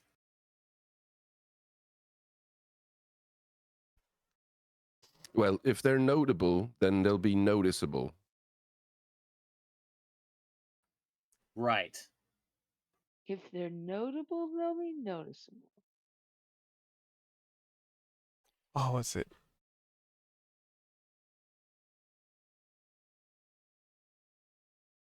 It what was the saying from a game we played recently? Exceptions for the exceptional. Deception,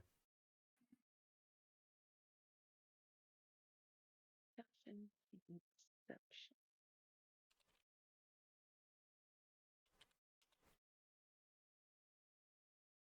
So after that dies down very quickly, probably the get the feeling that this happens pretty often.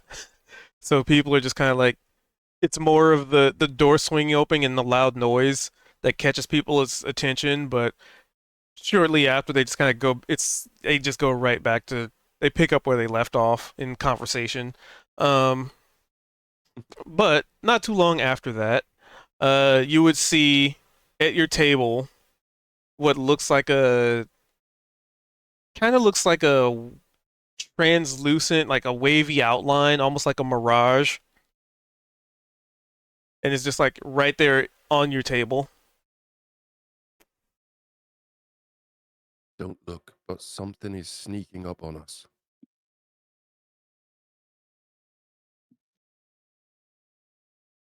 Oh, wait, is that our food? Yeah, can you smell anything? Does it smell like food? And as you ask that Oh, question, there's great you smells see everywhere. you would see like your kind of like a transcript of your menu of what you ordered appear on like like a little folded card that stands up kind of like a table number kind of situation, but it has like the not itinerary, basically like the receipt, the order, whatever Mhm. on it. And when it finally appears, it seems like that's what it was. It was kind of like forming, like coming into existence because it started out like translucent and then like solidified more and more, like the space is being filled in, and then it just says your order is ready. Tap here to receive. Oh, that sounds like fun. Tap it, Zed. Tap it. Okay, you ready for some more magic? I can't wait. Zed's gonna kind of slowly reach out and touch the card. So the card, so because it's like a folded card, so then it turns into like an actual piece of like parchment that just like falls on the table, like falls down on the table because it was like folded and holding itself up. So now it flattens itself on the table, just like somebody let it go. And in front of you, you see another like other transparent, um, like kind of like mirage-like lines form, and then the food slowly like coming into existence, almost like lines being filled in, um, as the food is appearing at your table next to each other. So it's not just like it appears and falls over. It's like it's placing itself on the table. Oh, wow. That's crazy. So yeah, Zed, having just never seen anything like this, Zed's just sitting back and watching all of this and kind of looking around at everyone's reactions. And I guess once everything is finally said and done, he'll look around and uh, is everything right? Oh, it We got everything? smells incredible. Yep. So you look it over, check the receipt, check the order that has been received, and it is all there. And basically laid out Oh, on the receipt is like the price. So it's like they give you they give you the food and simultaneously like this is what you ordered, pay when you're ready kind of situation. oh, this looks so good. I've got to have a bite. And sorry, just grabs her shepherd's pie and digs her fork in and pulls out this steamy, glorious looking bite and blows on it for a little while, trying to get it to cool down, and just puts a bite in her mouth and just like, oh my God, her eyes close and she's like, she's in heaven. This is the best shepherd's pie. she's ever tasted in her life. And she's just like, oh my God. Oh, that's incredible. Oh, you guys, you've got to have your food. I bet it's as good as this. This is incredible. It's the best shepherd's pie I've ever eaten. Oh my God. Well, yeah, these surf and turf skewers look like they're mine. Looks good. Grabble.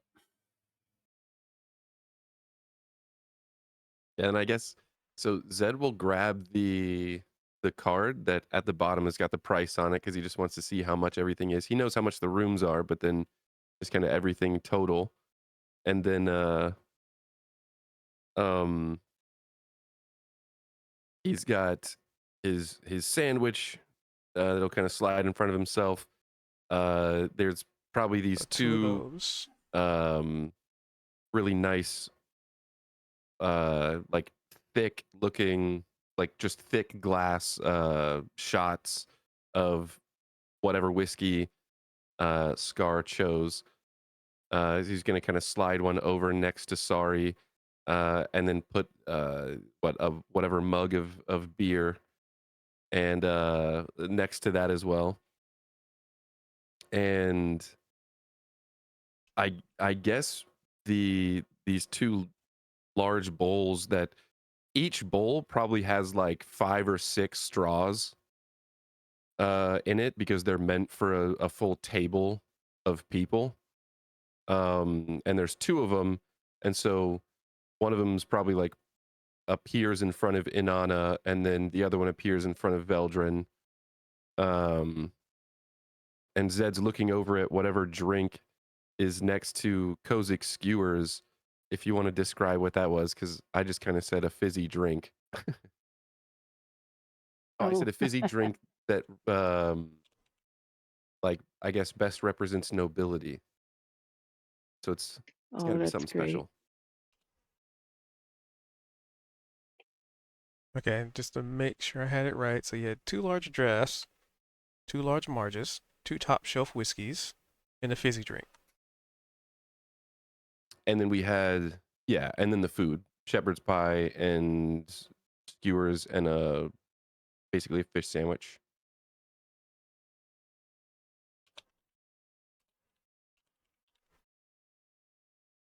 Okay. So for the fizzy drink, so pretty much like, okay, so large draft. So the 2 large marges, as you described, it's basically a bowl of alcohol. And then there's the 2 top shelf whiskeys. Those are in bottles that look like they, like, as they arrive, there's a little bit of a like ice on it, so you get the feeling that they've been chilled at some point recently. Um, but you haven't really opened it yet, so you don't know. But this seems to be like, it kind of looks like they don't really have a label on them. Maybe made in house, maybe, who knows. But it just seems like there's no label on them, but you're not really sure why. And as far as the fizzy drink, that one is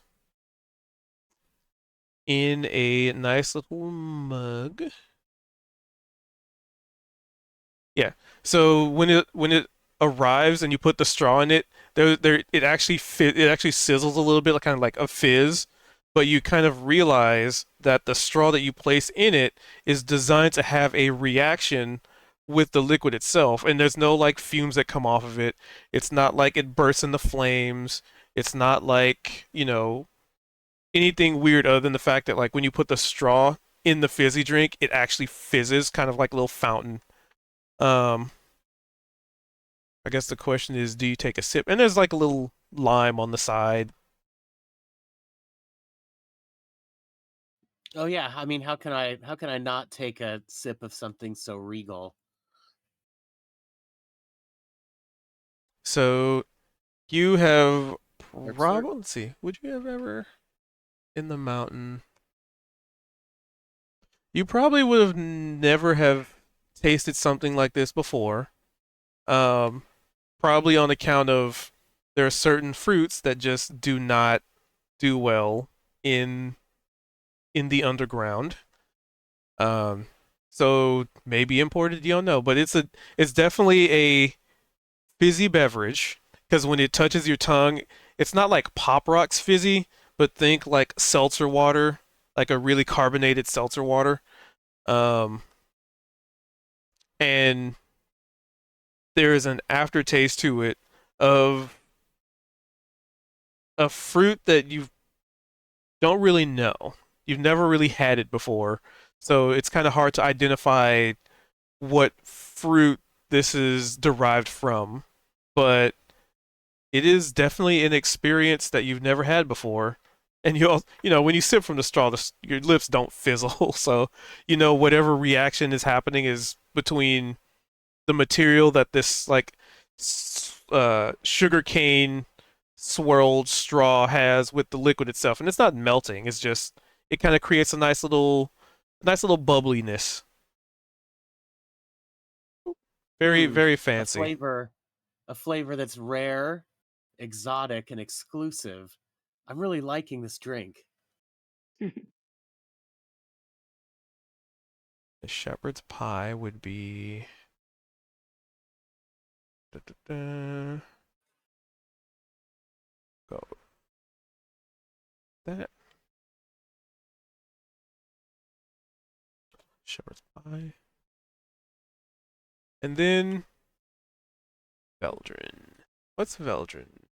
So, yeah, so Veldrin's got kind of got something pretty simple, right? Hmm. Yeah, he got something simple. He's kicking back with a book. Well, Zed ordered. Niavara said, "Get Vel whatever I Yeah, the got." margarita. But Yeah. yeah.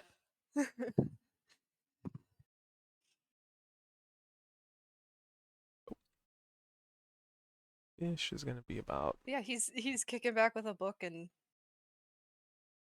just hanging out. that feels.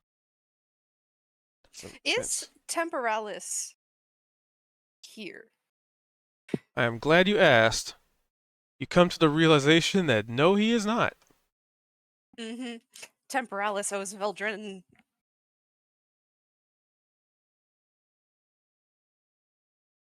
He And owes where Veldrin did what? we lose him? He had promised him that he would help him identify about the music box. Yeah, well, I think I guess you might have to track him down for that.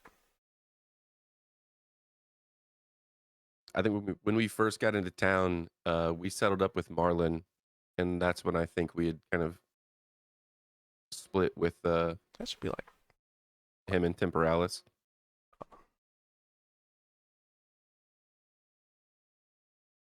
oh, I But see. Temporalis is here, Yeah, but he's just not in with us. Kronossus. Yeah. It's a big ass As city. far as we know. And did that receipt say how much everything was, and then also give us info for our rooms? Yes, sir. So Perfect. for the large drafts, that was 3 copper each. The 2 large marges, so they were basically like the 2 large marges came out to 1 gold total between the two of them. The top shelf whiskeys are very expensive at 10 gold each. 10 gold? Yep, fine bottle. No. I Who will ordered say, top shelf? Zed, That's top no one shelf. else is I just seeing said a this. whiskey. No one else is seeing this. Zed's picked it up off the table after he tapped it, and he's just looking over it. And Sari's nose deep in her shepherd's pie.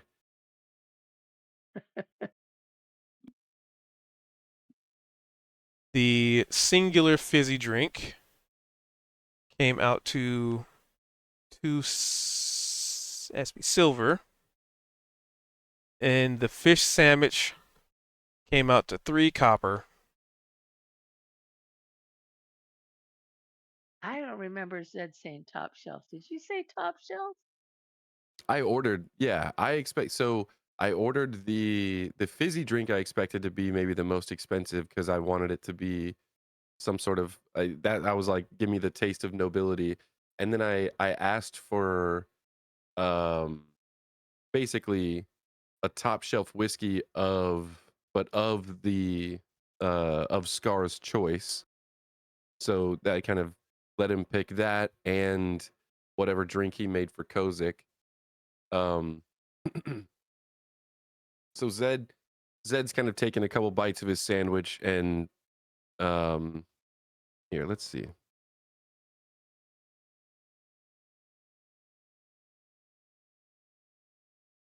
It's literally probably the best fish sandwich he's ever had.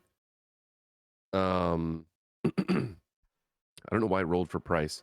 Anyway, so he's taken a couple bites and he's looking at this receipt in his other hand and hasn't I can tried the fix that. whiskey yet, is seeing how expensive it is, but how good the sandwich is, the price of everything is worth it already.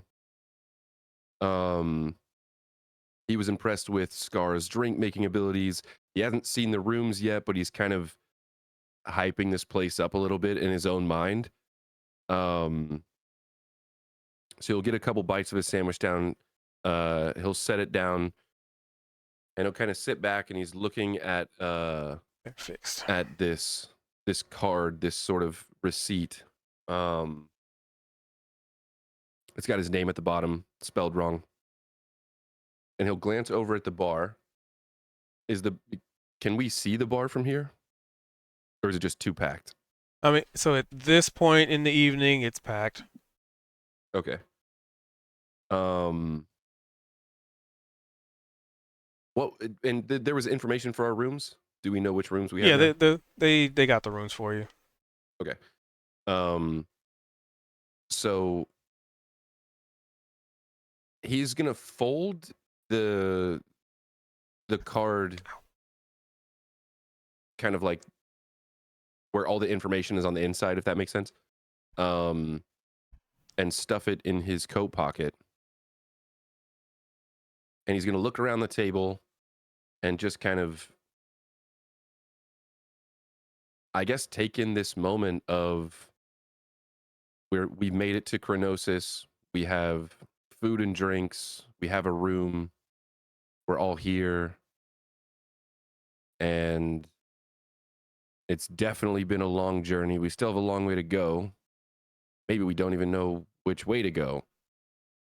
But this is just kind of a moment that Zed's taking in. And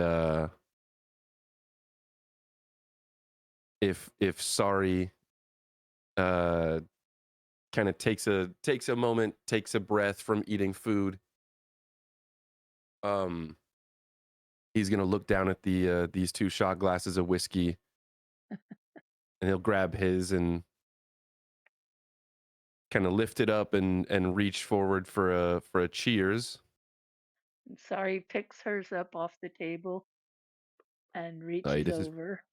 this is probably gonna be really damn good, or at least it better be.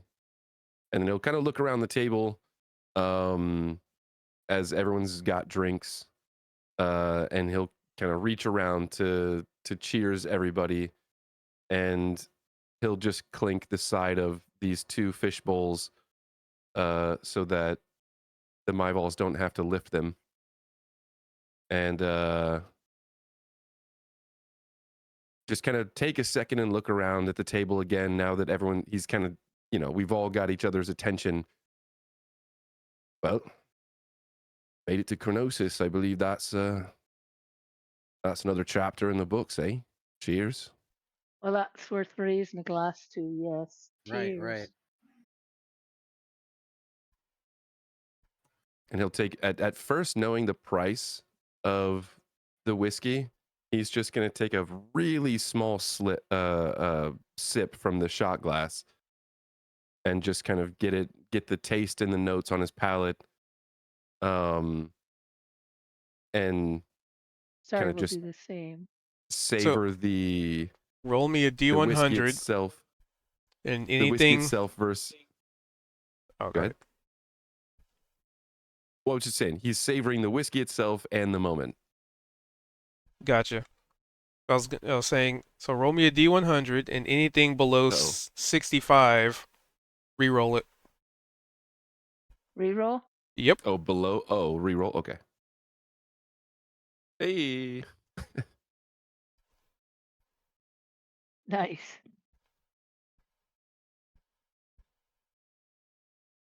Why is it rolling price? It's because I don't have my token selected,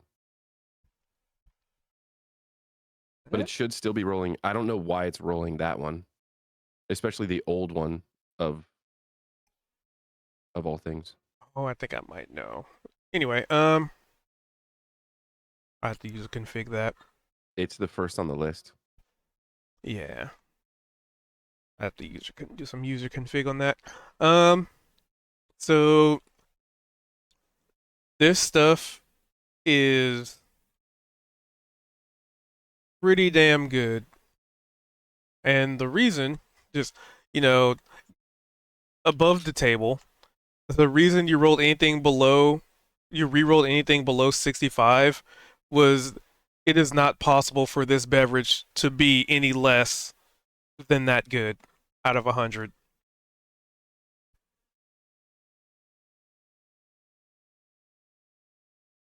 Nice. Yeah, it's like so smooth. Smooth I'm and assuming too fiery. that it has. So the beers, again, they don't have a label. Could have been something made in house or at least really local. Again, and not knowing what the whiskey is, I'm assuming that there's characteristics of this based on where it was stored and aged, certain ingredients that may have been used to make the mash. Mm-hmm. It's probably something that neither of us have ever had Right. Right. before. Right.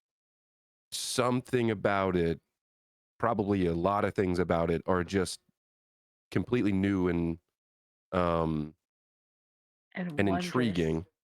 Yeah. Like I think on the very first little sip, um, it's just kind of being introduced into a whole new palette of flavors, and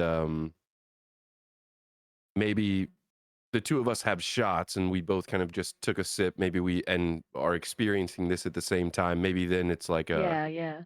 a kind of a bit of a nod, and this is this wave of different flavor and yes, smoothness, but obviously there's a fire, there's a kick to it. It's just kind of rushing over us.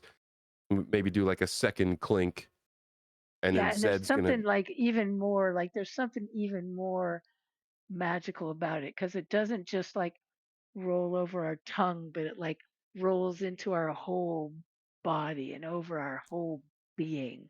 It's It's like like a melting full a little psyche bit. experience. Yeah. Like our Hmm. bodies are just melting. It's like so magical and powerful and lovely. I would say we'd clink the glasses again, and then Zed's Yep. gonna Zed's gonna take the full shot, but he's gonna kind of not swoosh it around, but just kind of hold the shot in his mouth a little bit and just take in now the full experience before just you know housing this whole thing. And then we've got these beers specifically to follow it up, so Right. he'll take a moment, kind of breathe in and out. You get that extra aroma sort of Hmm. from the burning sensation, and then he'll take a swig of the beer to wash it down, and Oh, again probably sit back before almost enjoying the rest of his almost sandwich. disappointingly so because that was just so good. Yeah, yeah. Sorry's like sorry can't she can't throw the whole thing back. She's so affected by this and so blown away by it that she's just like She just wants to keep sipping on it and making it last as long as she can possibly make it last. It's so incredible. So she's just going to sip on it because it's so good. Zed's taking a swig of his beer, and I'm assuming that it It must melds be good together beer well. too. Yeah, yeah, Yeah, yeah. I'm so there was a thought process that I'm picturing Scar had, like, pairing these things Absolutely. up. And so he takes a swig of his beer, um, and you just kind of see this wave of refreshment wash over his face, and he'll set the beer down, and it's still Nice. kind of like icy crystals on it and things like that. And then he'll reach over and he'll kind of tap the side of your beer. Definitely wait on this until you finish that. Okay. Thanks, mate. This is incredible. And then with that being said, Zed's gonna go back to eating the rest of his sandwich. So is Oh, Niavara, Veldrin, and Kozik drinking too? Well, Kozik has his fizzy beverage. Yep. Yes. I don't think Niavara ever came back. They said BRB. Is Yeah, Veldrin, are you drinking? BRB and oh yeah. And are we all drinking responsibly tonight or chugging?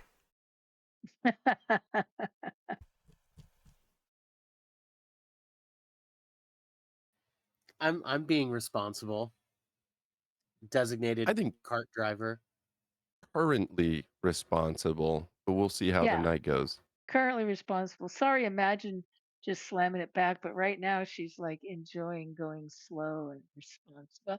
Not responsibly as much as just really being present with what she's experiencing. Roger that. Responsible drinking for the time being. For the time being. So, as you're consuming the food and drinking, sorry, I have many notepads open. Um, and people come and go. Some people get less food, some people get more. But for the most part, as the night goes on, people are starting to clear out. Um, it seems like there's always people in here. Um, but they come and go for the most part. So it kind of starts getting much later, and your responsible drinking has led you to, you know, to an apex of which, if you're going to not be responsible, or if you're gonna decide to check the room or whatnot, there's a bit of a lull, at least in the patronage of the Adventurer's Rest.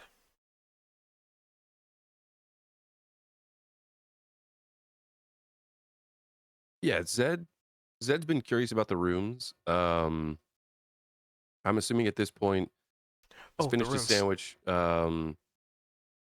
probably finished his beer, and I'm assuming that we're all maybe still sitting around the table, just chit chatting and maybe enjoying food, still snacking or whatnot. Um, And but the rooms were, because I forgot to mention that, the rooms are 1 gold per. yeah, yeah. No, you mentioned that. Which I Okay, got it. just I feels got it. like nothing when you're paying 10 gold for a shot of Yeah. a shot of whiskey. I um, Ooh. did it. Okay. but yeah, so Zed'll pull the card back out and kind of stand up. I'm gonna go check on the rooms and just get a look. He'll unfold the card. Does it say which rooms they are? Like room Yep. numbers? You know what rooms they are. Okay. So he'll mention um, the room numbers to the table. I'm just gonna go have a look, see. I mean, based on the food and the drinks and everything, it's seemingly going to be very adequate. He's gonna tuck the card back into his pocket and just kind of give a nod to the table and go up the stairs to check out the room or the rooms All rather. right. Great. Thanks, Zed.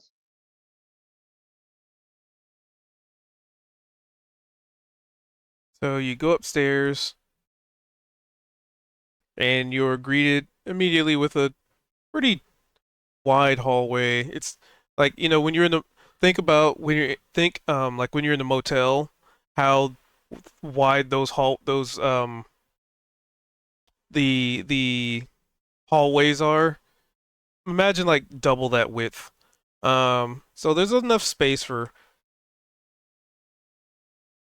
cough. There's enough space for probably pretty large creatures to be able to comfortably walk through there. Because, Okay. imagine normal our normal modern day like Holiday Inn or whatever, and how narrow those hallways actually are, and then imagine somebody the size of a minotaur trying to walk through there. They kind of don't have a lot of room, so they have accommodated for the larger species in this particular inn on account of the patronage. um and definitely the ceilings are also tall enough for a large creature to comfortably stand up straight and also walk through here. But anything larger than that might have to like crouch a little bit. Like a ogre or something might have to kind of squeeze a bit, but definitely accommodating the larger species. Um, and as such, you probably would notice as you're walking on up, you'd probably notice what looks like um, what were they? Blech. You would notice a Oh, that's why I use that example. So you would notice a minotaur like walking out one of the rooms, and he's like he's clad in kind of simple. You'd almost say like maybe raider armor, but they don't seem like they're raiders, but just like piece of metal here and there, kind of strapped on, like a bandolier. Just kind of very simple, like leathers, metal, kind of that kind of thing. Um, Probably like a step up above studded leather, but stuff like that. But he just kind of he's walking through the hallway as you're walking to your room, and he just kind of bumps shoulder with you a little bit because just the spacing.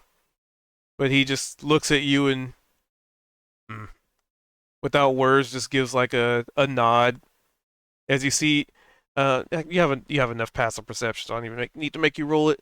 But you can see on his bandolier, instead of it being like ammunition or like little pouches, they seem to be some kind of like badges, like marks of some kind. Like one looks like a little badge of a like of a dragon's claw. One looks like the head of a like Medusa. One, it's just kind of like these weird badges that you're not really sure what they represent. But you know, the entirety of their bandolier is just clad with ornament that probably represents something. At least something significant to them, because otherwise they probably wouldn't put it on. And they Yeah. just kind of nod and walk by you as you kind of brush shoulders in the hallway. Yeah, I think Zed would kind of like potentially getting to the top of the stairs and realizing that moment that you're kind of running right into someone and then they're twice the size of you. He'd probably try to sidestep a little bit and get out of the way and still maybe bump into them. And, oh, excuse me. Like, sorry, mate. And you'd notice all these and Zed would, from being on a pirate crew and having run-ins with people that he's had run-ins with, he would definitely view this bandolier as trophies from prior spoils or adventures and things like that. So have he would take note of that. Maybe there would be a bit of a like respect to seeing all of these monikers of what he would assume is prior adventures. Um, and yeah, he'd kind of sidestep to try and get out of the way, and then keep going toward these two rooms. Yep. And you get to the door. You look at you probably review the card, look at the door, check the numbers, make sure it's all right, it's fine. But something you realize, you don't recall being given a key. Interestingly enough. Yep. Yep. So he's got the right door at least one of our rooms, and he'll kind of look around, and I guess now the hallway is just empty. Mm-hmm. And basically at this door, there appears to be, there's a doorknob, but there's this like weird square block with a slit in like embedded in it.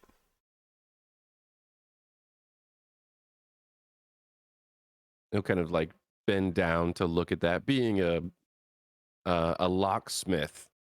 Of sorts. He'll probably bend down to look at that very closely. Can I do an investigation or something to inspect it closely? Sure. And this is maybe a little bit more like nothing nefarious, but just seeing something that he's maybe not familiar with and hoping to get more information. Well, the weird thing is that there's no lock. There's no keyhole. It's just a door handle and this like weird looking box with like a slit in it. Just a shape.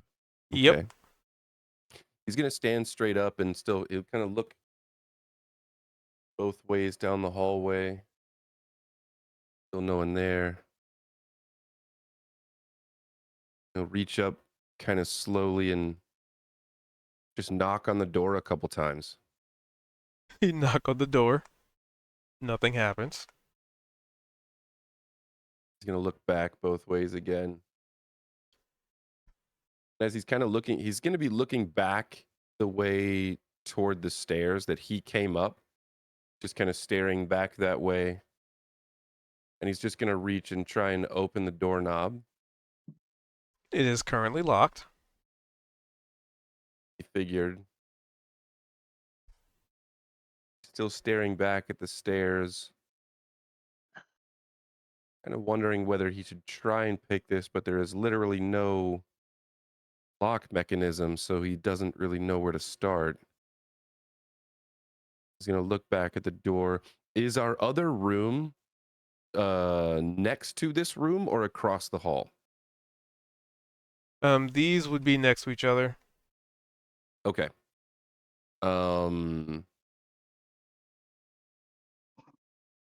He'll probably take a few steps over to the other door, and I'm assuming besides the number on the door, everything else is the exact same.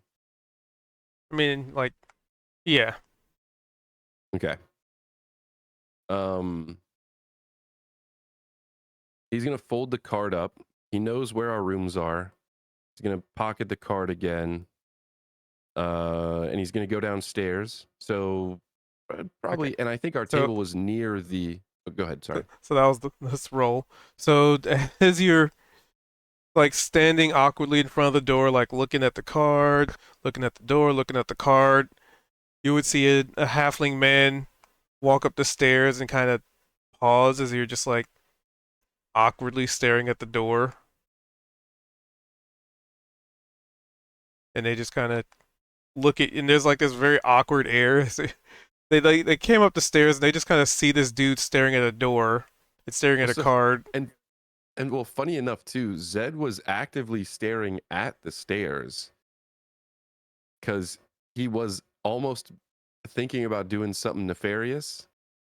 And I don't know, you ever see someone that's just kind of like, they're looking, making it almost super awkward or obvious that they're up to something.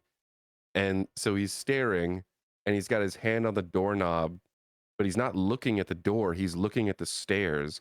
And then all of a sudden, this halfling walks up, and he probably just releases the doorknob really quick and is staring at the halfling. And he might take like a step back, and then he looks at the door, kind of like all ho hum, and then looks back at the like looks back at the halfling as if he just noticed him. Oh, hey, mate, how are you? I'm having trouble with my door.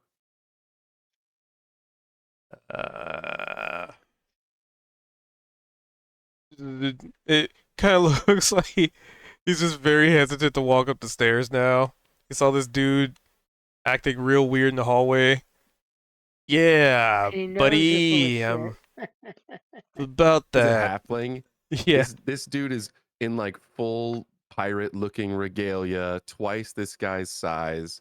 And at first acknowledgement, and then noticing that this guy's kind of being shy and maybe stepping back down the stairs, Zed starts walking toward him like, "Oh, no, mate, no, it's nothing bad. It's nothing bad." Oh no, he doesn't. He definitely doesn't back down the stairs. He like kind of hastily makes his way up as you start coming Okay. towards him, and you know he's on the same level as you, and then he just goes, yeah, buddy, I don't want what you're selling. No, thank you. I'm good." And you see him like pull like a card similar to yours out of his pocket, and he kind of looks back over his shoulder. Yeah, I don't need anything. Thank you. I'm not looking for any. I'm good. Have a wonderful day. And he like goes to one of the doors and like waves a card in front of it. What kind of looks like waves, but it looks like he's sliding a card in. You know, Yeah. a slot kind of thing. And then the door clicks and opens. Yeah, you have a good day, buddy. And he gives you like a thumbs up, and then like Oh, quickly no, closes I'm the not door. selling Okay. And Zed kind of stands straight up, and And he's like, Oh. "That's how that thing works." he pulls the card out, and he's gonna look around again just to kind of make sure no one else is in the hallway. Like, yeah, I fucking knew it. And then he was gonna walk over to the first door that he was looking at, and now kind of with a little bit of a smug expression, just in case there was anybody watching through like a peephole or something. Kind of looks around, looks both ways like he's done this before a million times, and swipes the card in the slot on the door. And you hear a mechanical clicking sound. And he's gonna go for the handle again. It is unlocked. Tucks the card back into his pocket and kind of slowly opens the door to look inside. So, as the door doesn't even creak open, as the door slides effortlessly open, you hear, and this is maybe a few seconds after you swipe the card, you hear another click in the door. But as you look inside, this room is adorned with a dresser. It has two beds, like a little coffee table with like a little, what looks like the kind of looks like a candle, but it does not look like it is made of wax. And it's giving off light from a flame, but the flame is far too still to be actual fire. So probably a spell of some kind. But yeah, so there's two beds. There looks like a window off to the side, off further in front of you, and it looks like the room kind of breaks off into like a side area because you're just standing at the door. So it looks like it breaks off like to the left into like another section of a room. But you have to step in and step forward to properly see, which I'm sure you do. So, when you do step in, the door closes. The door like slides closed behind you. It's not very quick. It's just sort of almost like a naturally resetting door. And when you look to your left, there's another room. In there appear to be what looks like a kind of like a bath. There's like a there is a tub there with a metal piece of piping that seems to hover over the tub. Probably some weird bathing system that nobody's ever thought of in hundreds of thousands of years. Who knows how this could work, right? Who knows? Usually you guys bathe yourselves in like buckets of water and spells and stuff. So this is all you know is like this is a tub that somebody probably sits in and it does something. Um, and there's like a mirror, this whole bathroom set up. So you basically in this room you have a bathroom and a bedroom, carpeted and everything. Nice. Yeah. So Zed would just kind of look around, see um, how the room is set up. Notices that there is a window, so there's potential entry or exit outside of the main door, and probably won't really stick around too long. He's just kind of getting eyes on it. And he'd open the door and step out, and then probably watch it swing closed on its own. And then as it closes, he would check it again, kind of making sure that it's locked. Yep, it definitely locks when it closes. So he would go do the same thing for our next room, swipe the card, open the door, kind of take a step in, just get eyes on it. Same thing. I figured.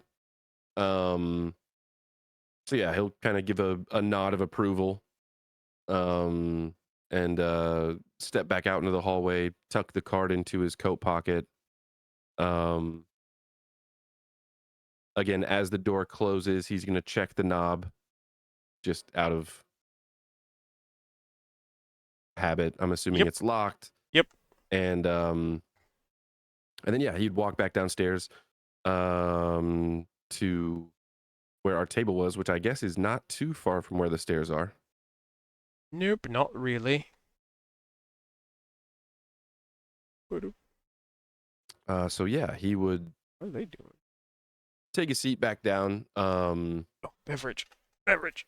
Need beverage. in his chair and kind of look around the table. I'm not sure if anyone's got up to do anything or what in that time. But I guess if everyone is still there, he would mention the room numbers, and then he'd pull the card out. I was like, we pretty much need this to get into the rooms, and that might be an issue if we've only got one of them. So I'm gonna go see if I can speak with Scar, and not sure how you all want to split up the rooms, but we'll at least have like a key to each one. And if we can get more, that's fine. But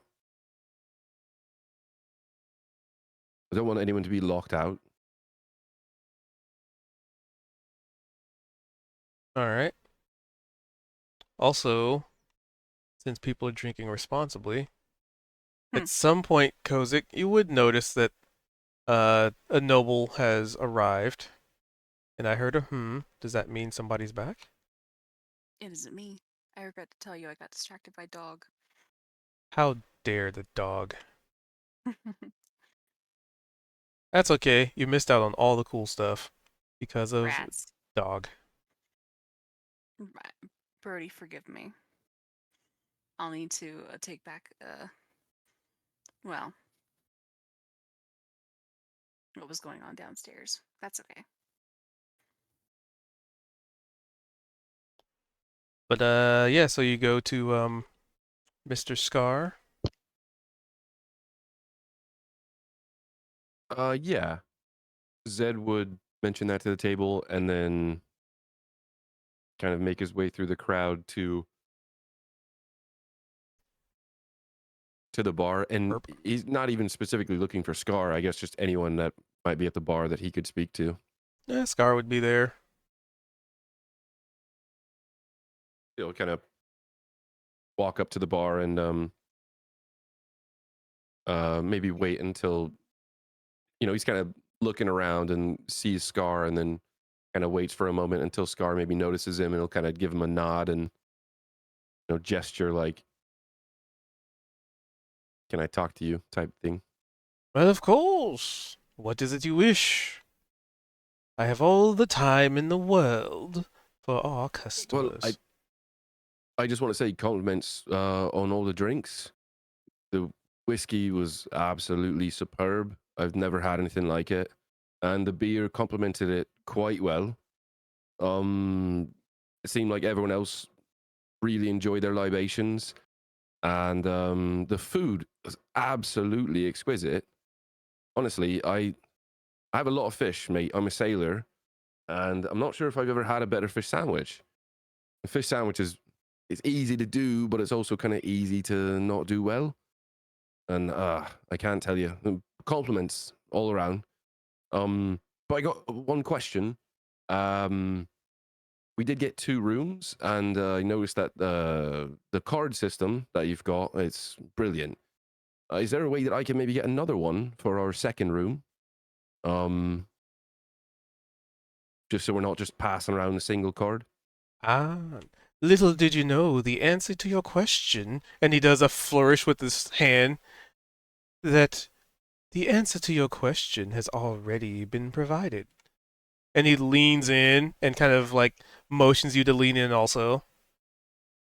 Yeah, he will. And then he reaches up like past you.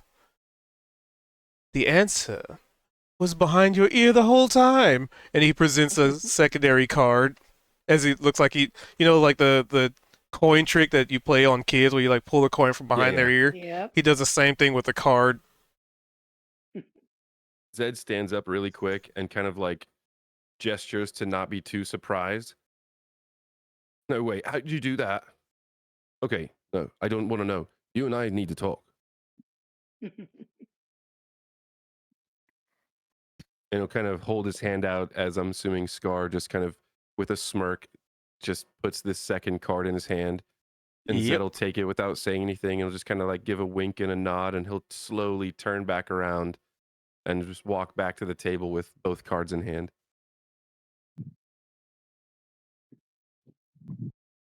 You're probably like, oh, he's good. Yeah. Yeah.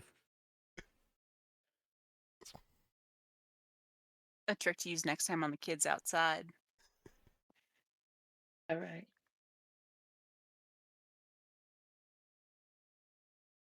So you make it back to the table with cards. I gotta step away for a sec, sorry. That's all right, because Kozik did notice nobility.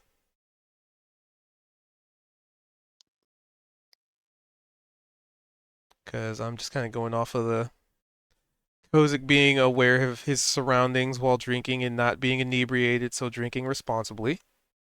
Responsibly. And a bit of familiar kin. Ooh. And an elven man that is in the adventurer's rest. He seems to be partaking of some fine wine,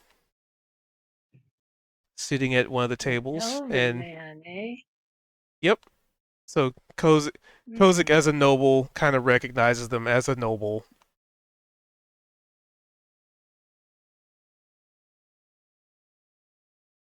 If Kozik's here, that is. He might have stepped away. Case of look alive, Kozak. Look, it's finally you. Another blue blood, although it's an elf. I guess I stand corrected. That there's probably some other poor sap brought along here by his companions. Most Are you likely. here, Kozik? He's probably stepped away. However, as Kozik is made aware of another noble, and Zed, came back with the cards and all the fun stuff, did fun stuff. This is probably actually a good stopping point. Oh, yeah, okay. Because it seems to be it's that time. It does So, indeed. Yeah. so we can pick up with that. So it's gonna be like, where'd everybody go? Well, man, I haven't had a meal that good or drinks that good in a long time. That was fab. Alrighty. So with that being said, that's where we're gonna wrap up. So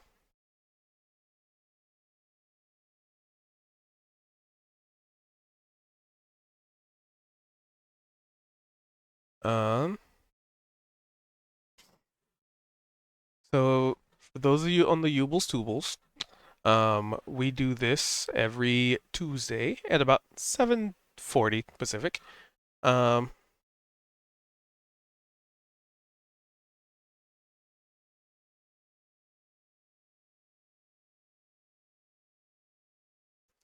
um yeah, sorry. So we do this over on Twitch for those of you on the YouTube. We do this on Twitch, Twitch TV/Cube222. Like I said, every Tuesday at about 7:40 Pacific. I try to do 7:30, but yeah. But yeah.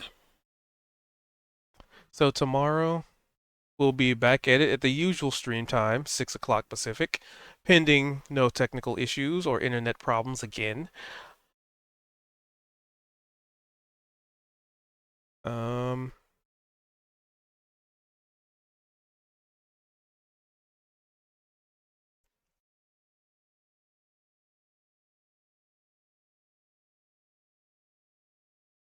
yeah, that's it. So yeah, I hope you all have a wonderful morning, evening, or whatever it is in between for you. And mayhaps we shall meet again soon. But until that day comes to fruition, I will bid you all adieu, a wonderful evening, and a wonderful evening. I guess I can't think of anything else.